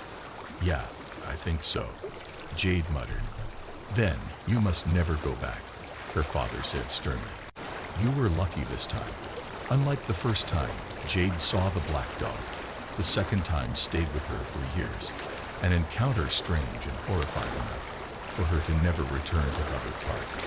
Sasha thought Frank was going crazy after the divorce, and that his belief was a product of his insanity along with wanting to be called by his first name. Jade wasn't sure at all. She never developed a belief in the supernatural other than in this instance. Sasha became even more skeptical over the years after dating a guy named Jordan, who believed in everything paranormal. At one point, Jade dated Jordan's friend Miguel. He was equally a believer, but somehow more rational. Whenever the 3 of them mentioned the black dog incident and their varying beliefs, Jade shut them down. After her 27th birthday, it became easier to shut everyone out. She broke up with Miguel and moved into a dilapidated house in Winston with Colt, her slightly effeminate college roommate. He hated talking about anything even remotely scary and never brought up Jade's past. So their living arrangement worked perfectly. Still, she couldn't shake some things from her childhood. She still felt uncomfortable seeing someone walk a run-of-the-mill black dog around town. She still felt uncomfortable calling her dad Frank, even though he became less of a dad over the years. When Colt told Jade she should try therapy one night, she agreed to his surprise. So that's a yes. You're agreeing with me for once, Colt said as they stared into the glow of an autumn bonfire. I thought you said therapy was stupid. I never said that. Jade slightly nudged him. Besides, maybe I was stupid for doubting you. Really? Yeah. I mean, it hasn't always been easy. Colt smiled, and they leaned into the fire, admiring the glowing embers and brisk September night. It almost made Jade forget her ex-boyfriend and financial troubles. Something deeper troubled her, though. It had been 15 years since her encounter with the black dog, and her even creepier encounter with her dad on the side of the road. In those years, he never warned her about the black dog again. She figured it was just a story to keep her out of trouble. She thought about that incident around this time of year, and it would usually fade with the autumn leaves. This year it didn't, though. Just as soon as she was about to forget again, she learned that the story Sasha told around the same time of the missing Kensington girls was more than just a story. What are you reading about on your phone so intently? Sorry. Jade looked up at Colt, who was roasting a marshmallow on a stick. I am reading about those girls from Kensington who disappeared in the 90s. I thought that was just a rumor. Apparently not. Here's the weird thing. I'm reading this breaking news article, and apparently there's 2 girls from Kensington who have disappeared around that park again. Flo Peters and Alexa. Oh no. What? Jade read the name a few times over to make sure she had the name right. It can't be. He didn't. For Christ's sake, Jade, he said, getting up to peer over her shoulder. Is that Miguel's? Alexa Boyd, yes. As in Alexa Boyd, Miguel's cousin. Jade stood up frantically and checked the name for the 3rd time. Yeah, that's his cousin. I didn't get the... Oh, never mind. The alert came earlier this morning. How could I not notice? I didn't get... Oh shit. Colt checked his phone as well and scrolled through the messages. I didn't see it either, but the alert came earlier today. Chloe Peters and Alexa Boyd, two 12-year-old girls from Kensington, Connecticut, disappeared around Hubbard Park on Thursday morning. That was a little over 24 hours ago. Fuck. Jade ran her hands through her hair and started shaking. How could he not tell me? You've been broken up for a month. Why would he? You don't understand, Colt. I knew his family. I loved him. Have you talked to him in a month? No, not really. What do we do? Colt sat back down on this lawn chair, and Jade frantically scrolled through the article for a fourth time just to make sure. What can we do? I'm going to text him. Don't, please. I have to. I knew Alexa. I loved her. She was like his little sister. Well, like not literally, but still. Colt, what should we do? Colt stared deeper into the fire as Jade paced back and forth, contemplating whether or not she should text Miguel. When she finally couldn't stand it anymore, Jade stopped looking at Colt and started texting Miguel. She wasn't sure which line of text she wanted to choose and kept erasing her responses. Finally, Colt snatched Jade's phone from her, choosing, I heard about Alexa. Can I do anything to help? Oh my God. Why? Colt, you were taking forever. Now we wait. Colt held onto her phone. As Jade extended a hand, Colt shook his head. Don't even. Someone with a clear head needs to do this. I didn't even want you talking to him to begin with. Okay, princess, Jade said, sitting back on her lawn chair. Have it your way. Miguel didn't respond, and the longer he didn't respond, the more nervous Jade became. Even when they were in the worst of fights, he would tell Jade everything. After they broke up, it was just radio silence. At that moment, she couldn't even remember why they broke up, just the pain that lingered in his absence. Even worse, she imagined Miguel staying up late, crying in his New Haven apartment over Alexa's disappearance. Miguel was teaching her karate at a nearby studio in Meriden, a part-time gig he picked up to pay the bills. He was also helping her through her parents' divorce. Jade was just beginning to know Alexa really well when their relationship ended abruptly. I want to go there. Colt, she said, almost in tears as they were putting out the fire. I just want to get in my car and drive there. He shouldn't be alone through this. Jade, I know you still. How do I put this? It's 10 at night, and you haven't spoken to each other in a month. I don't care how late it is. He shouldn't be alone through this. I don't care what happened to us right now. Alexa means everything to him, and God knows he's still. She couldn't finish that sentence without a teardrop trickling down her cheek. She stopped herself and stormed inside their house, headed into the living room, and turned on the small boxy television they had kept since their college years. The reception was super glitchy. After nervously slamming the remote into her palm, she flipped through several channels before stumbling upon the 10 o'clock news. She waited anxiously as a female reporter brought up their featured story, a tragedy in Meriden, Connecticut. Anne Naveen proclaimed, locking eyes with the camera. Her well-dressed co-anchor, Dan Patricks, looked on stoically as footage of police and a search and rescue team patrolling Hubbard Park rolled across the screen. 12-year-old Kensington girls Chloe Peters and Alexa Boyd disappeared on their way to Hubbard Park Thursday morning. An Amber Alert has been issued and police and locals have engaged in a non-stop search for the two girls. Jade and Colt looked on helplessly as an anchor interviewed an older couple in the park. The text on the bottom of the screen made her stomach churn. The search for missing key in this line G2 and Girls undi ordoyai. While the couple admitted that they hadn't seen the two girls, they confessed to spotting a strange man in the woods on their way up to Castle Craig. My husband and I were walking up around. What was it, honey? 6. The older man nodded. We didn't see the girls, but we did see something strange. There was this tall man in the woods. I don't know what he was doing there. He was, let's see, maybe 6 feet, long blonde beard, some kind of baseball hat with a bird on it. and smelled like menthols like my Morty used to smoke. He waved at us and walked away. It was so strange. I don't know what he was doing there. An aggressive headache overwhelmed Jade's senses as the reporter continued on about police cautioning the public that there were no suspects yet, but to keep a watchful eye. The woman's description of the blonde beard and stench of menthols took Jade instantly back to her childhood. Even Colt, who only met Frank once during college, gave Jade a look. The woman gave a universal description. She saw my dad. I mean Frank. I was about to say, what the hell was he doing in the woods? Maybe he was looking for something. The timing just seems weird. Frank's a weird guy.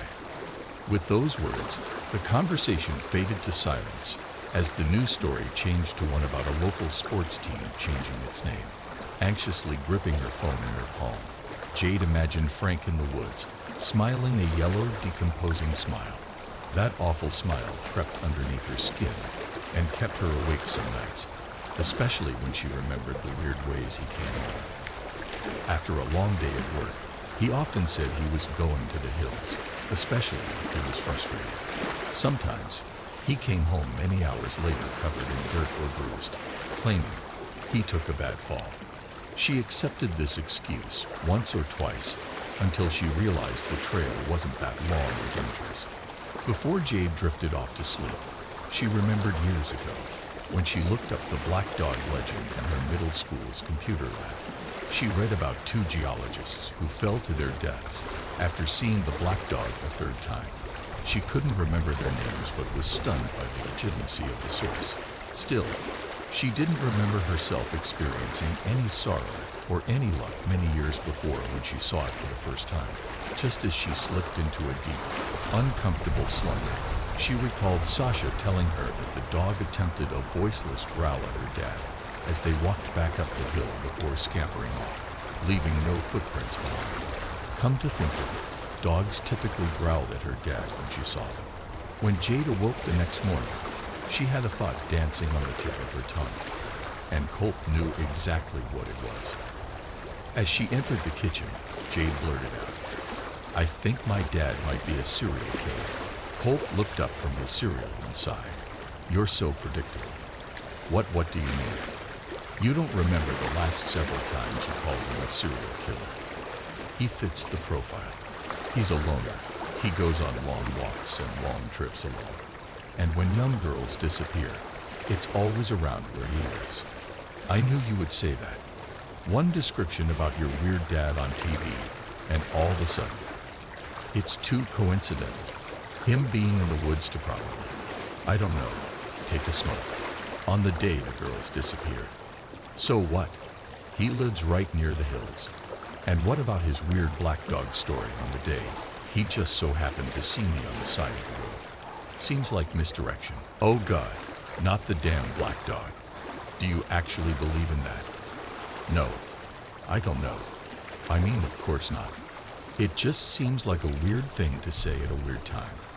And the dog was blurry and made no noise when it barked. What does that have to do with anything? Also, everything's blurry when you remember your childhood. I love you, but it's almost like you want him to be a serial killer." This gave Jade pause. Until Colt pointed it out, she hadn't considered how often she mentioned her dad's serial killer vibes, or her uneasy encounter with the black dog when she was young. Her friends, especially Colt, were probably sick of it. 15 years had passed without her discovering any proof for her accusations, or any more idea about what significance, if any, her encounter with the black dog held.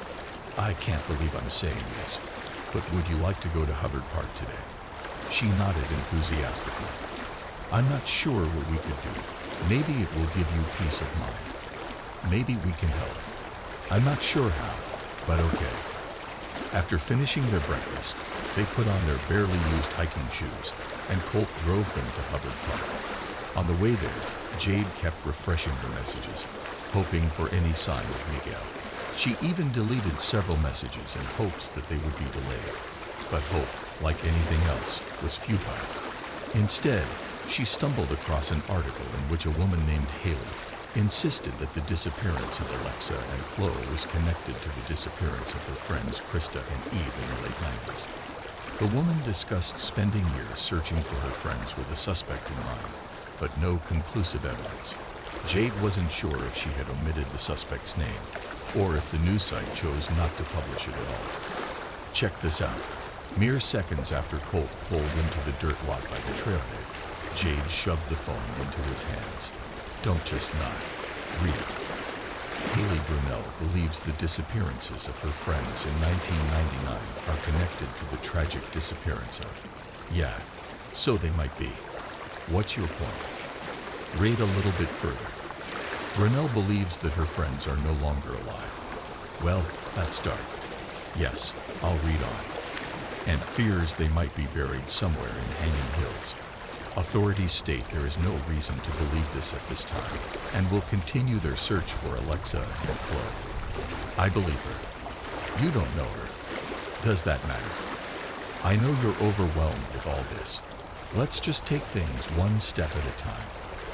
As the twosome walked onto the dirt trail, they remarked how quiet and empty the trail was for a Saturday morning, with the exception of a guy speeding by them on a mountain bike.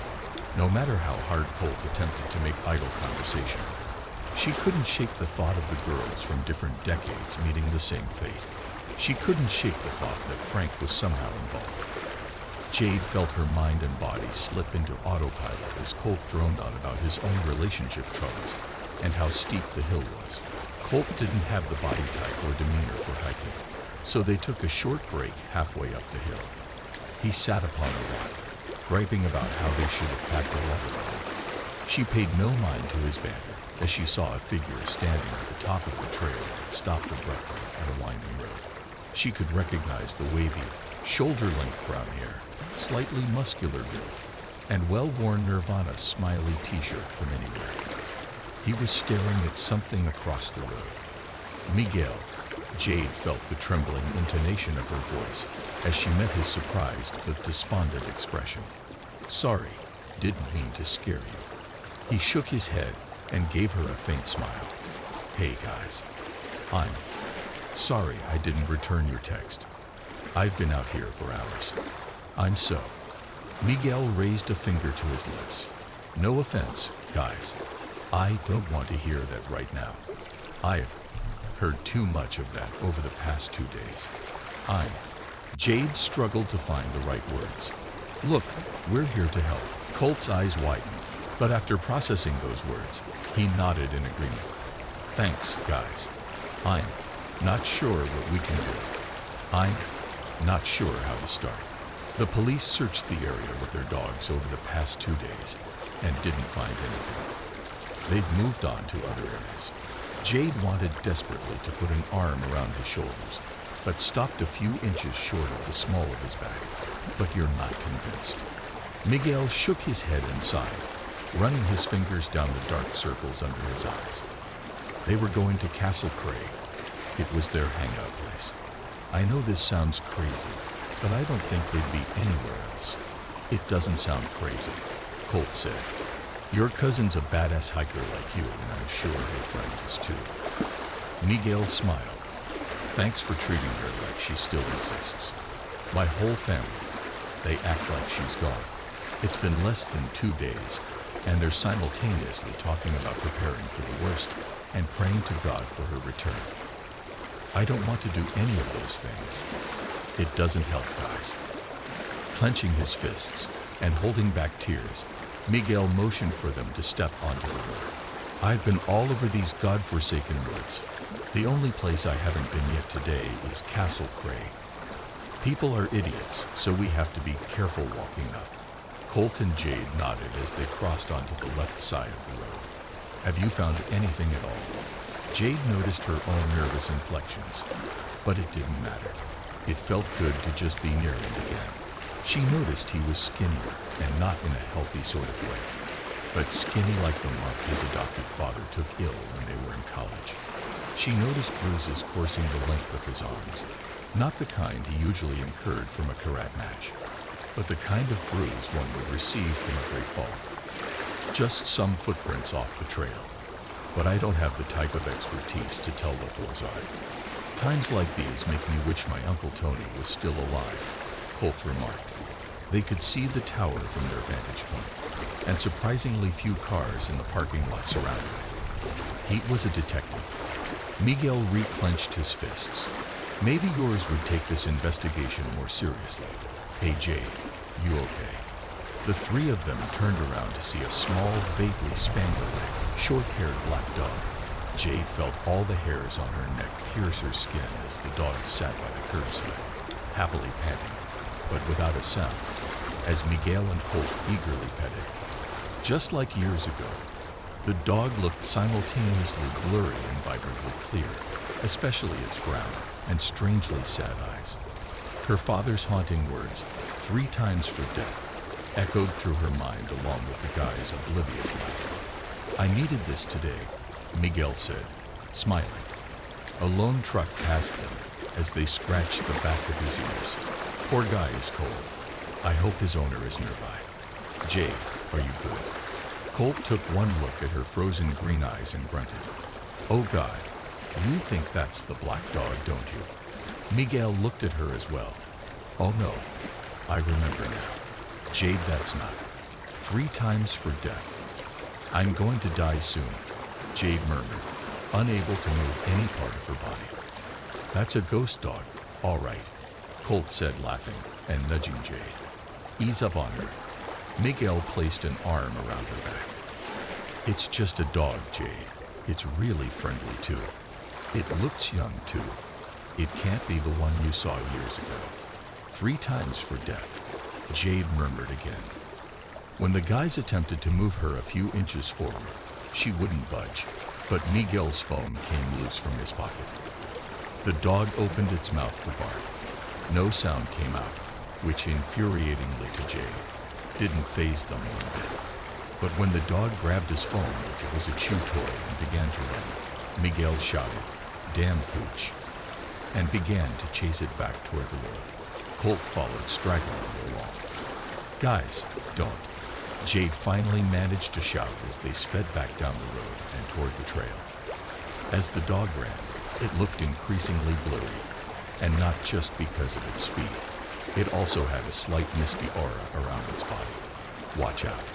The dog dashed down the hill they walked up, and then several paces off the hill. For a moment, the dog looked like it was floating across the decaying leaves. They didn't pay attention to where they were running as they struggled to keep the dog in sight. All at once, they tripped over a jagged rock and tumbled down a hill far off the trail, which was thankfully mostly leaves and dirt. Jade reached out to find anything that would break her fall as she saw Colt somersault past her. They were free falling with the dog still in sight. Jade wondered if this was really it, the 3rd time Frank and her grandfather warned of it. Perhaps she would face the same fate as those geologists, falling to a dark and terrifying demise. Just before she thought of praying to some deity, she wasn't sure she believed it. They stopped rolling. Miguel was the first one to stand up, shouting obscenities, before bending over to help up Jade first and Colt, who almost pulled him over. They checked each other for blood and broken bones. When they were satisfied that they were bruised but stable, they spotted the black dog in front of a shovel staked upright into a mound of dirt. Miguel's phone lay on top of the mound. When he reached for it, they saw the dog growling at the shovel, but like its panting or bark, without a sound. Oh my God, that's a gravedigger's shovel, a really old one too, Colt said. My grandpa brought one of these home from a crime scene once. That's so eerie. Miguel reached to grab the shovel at its handle, but Jade gripped his wrist. What? What is it? I think we're standing on a burial plot. They jumped back a few paces. The mound of dirt was outlined in a near-perfect rectangle of about 5 feet in length and maybe a couple in width. Facts, that's a human body under there, Jade stammered. She was certain enough to make that claim, remembering her late uncle's burial years back. We got to find our way out of here and tell the police. Yeah, Colt said, visibly shaken by the scene. Jade was breathing heavily when the dog rubbed his head against her leg. Hesitantly, she looked into its sad brown eyes and touched its frigid back. She was certain this was the same dog she had seen years ago. Why it wasn't invisible like a ghost, she wasn't sure, but it didn't seem menacing one bit. Despite how young and short the dog looked, its touch indicated it was an old soul, one that lived perhaps countless lifetimes. "I'm sorry," Jade whispered to the dog. "You were trying to help." "Miguel, drop the shovel," Colt suddenly shouted. Miguel was digging tenaciously into the dirt, tears streaming down his cheeks. "Miguel, stop," Jade screamed. They grabbed onto each arm, but Miguel pulled himself away, practically diving with the shovel. "Come on, Miguel. Let go." It could be them. It could be them. The three toppled onto the plot and covered their ears. A sudden crack or bang pierced the air. Miguel looked fearfully over his shoulder as the bang repeated a few times. By the time Jade and Colt also realized what it was, Miguel was screaming run. The sound of gunfire was unmistakable. They weren't sure where it was coming from, just that they had to run, no matter how blindly, away from the sound, which grew closer and closer. They were running back up the hill when they fell down, or so Jade thought. She wasn't sure if she could still hear gunfire, or if it was all in her head, but she was too terrified to look back.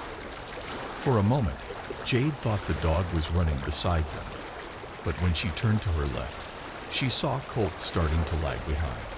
She yelled for Miguel to slow down, grasping onto Colt, who was practically hyperventilating, as they finally crossed back onto the main trail. They no longer heard the sound of gunfire. They fell to their knees, coughing and wheezing, struggling to gain awareness of their surroundings. Colt doubled over and vomited onto a pile of leaves. Jade grabbed onto his back, and he emptied what little contents he had left from a light breakfast. "I'm sorry," Colt uttered weakly. "No, honey," Jade said. "It's not behind us anymore.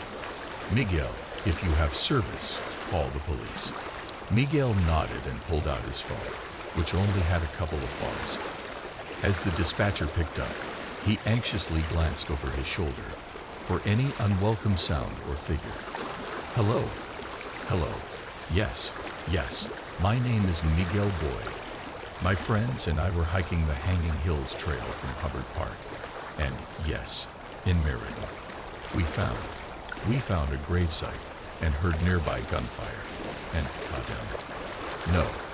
Before he could relay any more information, his phone drained to black. "You gave them enough info," Jade said, noticing her own phone was dead as well. "Colt do you have?" "Never mind. You left it in the house. Got in it. Do you think we're safe, Miguel?" Colt stood up slowly, wiping some vomit from his lip. "I don't want to find out." Miguel fixed his shirt and then looked up at Jade's watery green eyes. "Let's get the hell out of here, not run. Just walk with intention. Hopefully, by the time we reach the trailhead, the cops will be here." The three of them walked side by side in silence over the footbridge and back to the parking lot. There were still no hikers on the trail. Jade didn't know what to say. She was both terrified and relieved. The dog she feared for all those years was nothing to fear at all. She wasn't sure if it was a spirit or some type of immortal entity, but it wasn't the evil creature Frank or the countless individuals that encountered the dog that made it out to them. If anything, it wasn't angry at the people who saw it for a second or third time, but trying to seek help. Something far more evil lurked within those hills. The black dog was warning of that evil. At that moment, Frank's fear all those years ago seemed infinitely less likely to relate to a curse or legend. When they reached the trailhead, a single police cruiser sat idling in the parking lot. The three of them rushed over to the lone officer, who was caught off guard as they gathered around him. After motioning for them to calm down, and that he could only hear one person at a time, he took their statement. They told the officer every excruciating detail, which he recorded on his mobile laptop. Jade even told the officer about the black dog, which caused him to look up and wince before continuing to type. By the end of their frantically told, albeit thorough story, The officer called for backup on his radio. Then he sectioned off the trailhead with red tape with black lettering that read, "Do no TENTer." The mere words caused Jade's heart to jump. "We're going to close the trail to the public today," the officer said. "We received a few more phone calls about the gunshots, so we're going to follow up on this. We'll call you if we have any additional questions. You'll be hearing from us within the next few hours. Here's my card." Why wouldn't he ask us to show him the burial site? Miguel said gruffly as he opened the door to his beat-up camera. "Keep your voice down," Colt snapped, unlocking his card. He said he'll follow up with us. "Do you want to go back to our place?" Jade said softly. "Thanks, but I have to make some calls to my mom and aunt. I'll catch up with you guys." On impulse, Jade reached over to hug him. This caught Miguel off guard, but he ultimately fell into her embrace and pulled her in closely. At that moment, all the anger and pain that lingered from the breakup subsided. She was just glad that he was there and safe.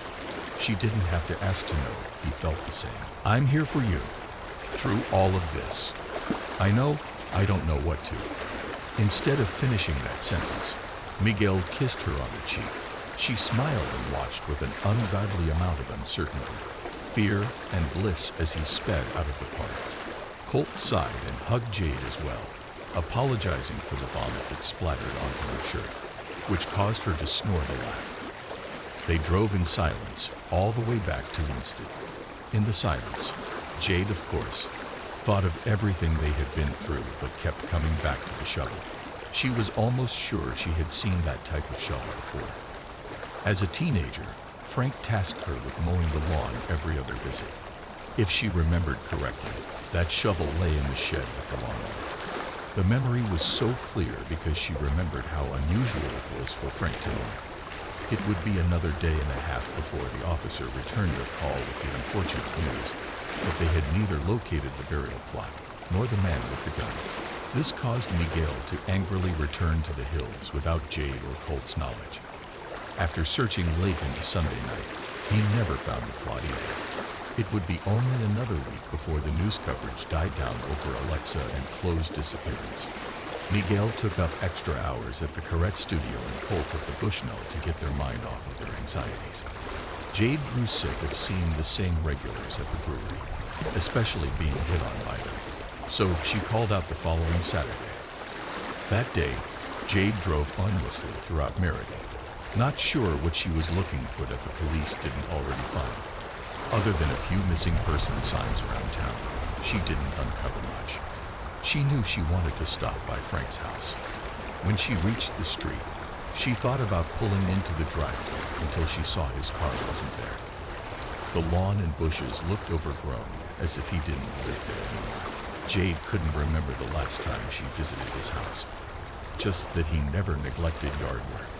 Just when she was about to turn the car around, she noticed a woman sitting in a parked SUV across the street. Without much forethought, Jade pulled up behind the SUV and parked, cautiously approaching the driver's side window. On any other day, she wouldn't have been as brave, but the stern look on the face of the woman with jet black hair spiked her curiosity. The woman rolled down the windows. Jade rocked back and forth on her heels and gulped. "Yes? Can I help you?" Her voice was both stern and dismissive. "I already told the other neighbor that I'm not walking leaving until the cops come." "No," Jade said hoarsely. "I have a feeling we're here for the same reason." "Yeah. What would that be, honey?" The woman was probably in her late 30s, but her vast crow's feet made her appear much older. On her lap lay a pair of sunglasses and a stack of photographs. "You one of Frank's whores or something?" "Well, I got news for you, honey. I'm not. I'm his daughter." This gave the woman pause. "No shit. All these years, and I never saw his family around. Some father he must be. What's your name?" "Jade." "Jade, do you know who the hell your father is? Do you know what the hell your father is?" Reluctantly, she nodded. "I think I know, but I don't want to." "Shit, hun," she said, stepping out of the vehicle. The woman was maybe 5.5 feet, but carried herself like she was much taller and unafraid of anything. You have to. I'm sorry to break the news to you, honey, but 17 years ago, your father killed my friends. Oh God, you're Haley Brunell. Jade felt her whole body go numb. She never thought she'd have her suspicions confirmed all those years later. All those times she half-jokingly told her friends about her dad's serial killer vibes were no joke at all. She didn't have to ask for proof to know Haley had it. She felt a weird mixture of total nauseousness and relief. You've done your homework. Good for you. I've been following him for so many years. Is that what you're doing here? She nodded, glaring at the house. He hasn't been here for at least a week, maybe longer. I'm sure he has taken off ever since that news report broke. But, I'm sorry. I need to sit down. She felt the world spinning rapidly around her, and her entire body growing numb. Haley knelt down by Jade. As she cradled her head in her hands. I'm sorry, Haley. I'm so sorry. You have nothing to be sorry about, she said. It sounds like you've known about him. I thought I did. Jade looked up, her face drenched in an ugly mess of tears and sweat. When I was a teenager, he started acting really weird. He divorced my mom and cleared out his house. He also took really long trips and asked me to start calling him Frank. Haley paused. You didn't know this, but Frank had been stalking us for months before they died. We used to go to Hanging Hills all the time. He found us on the trail one day and told us that tired black dog legend. I'm not sure what the hell he was doing there, but he saw us on the next several trips. He told us how pretty we were, and I'm not sure if you want to know more. I do. That's disgusting. He told me the same thing. I feel sick. Did you call the police? Feel everything you need to. It's a lie. Yes, we did, and they didn't take us seriously. After they disappeared, I remember angrily pounding on his door. I screamed at him and told him he didn't deserve to be alive and didn't deserve to be a dad. Oh my God. He filed a restraining order against me and my family. I haven't found anything since. Any more evidence, but I know. Are you an investigator? Haley chuckled, glancing over her shoulder at the cars. Just a very pissed-off single mother. I forgot to ask, what are you doing here? You'd probably think I'm crazy. Try me. My friends and I went looking for those girls. We saw the black dog. Jade was surprised she wasn't judging. It's hard to explain what it is. It's not like a ghost, but kind of blurry when you see it and cold to the touch. Anyway, the dog led us to this burial plot with a long shovel staked in it. A gravedigger's shovel, she remarked coldly. Yeah. We also heard gunshots and ran. It was pretty terrifying. We told the cops, but they didn't find anything. Jade's words seemed to cut through Haley's stern exterior. She sighed, running her fingers through her hair. The last time Krista, Eve, and I went there together, we saw the dog too. It led us to the same kind of plot. When we told the cops about what we found about Frank following us, they didn't go out there. It makes sense, Jade said sadly. My dad had a few good friends on the force back in the day. You never answered my question. They both stood up and took another long look at the house. Haley adjusted her jean jacket, furrowing her brow. Jade glanced at her, lower lip slightly trembling. What are you doing here? When Jade regained her sense of taste, she realized how appalling the taste of soil truly was with its chalky, earthy texture. She attempted to spit it out, but more dirt trickled down, so she sealed her lips entirely. When Jade regained her sense of smell, she noticed the soil's horribly sour and metallic scent, which she had a difficult time breathing through with only centimeters of her nostrils uncovered. When Jade regained her sense of sound, she noticed the crackles, clicks, and pops from above. She also heard the sound of the phone buzzing somewhere. When Jade regained her sense of touch and consciousness, she was absolutely horrified by the immense pressure pushing down on her body. For several minutes, she tried to thrash her body, but only moved an inch at best.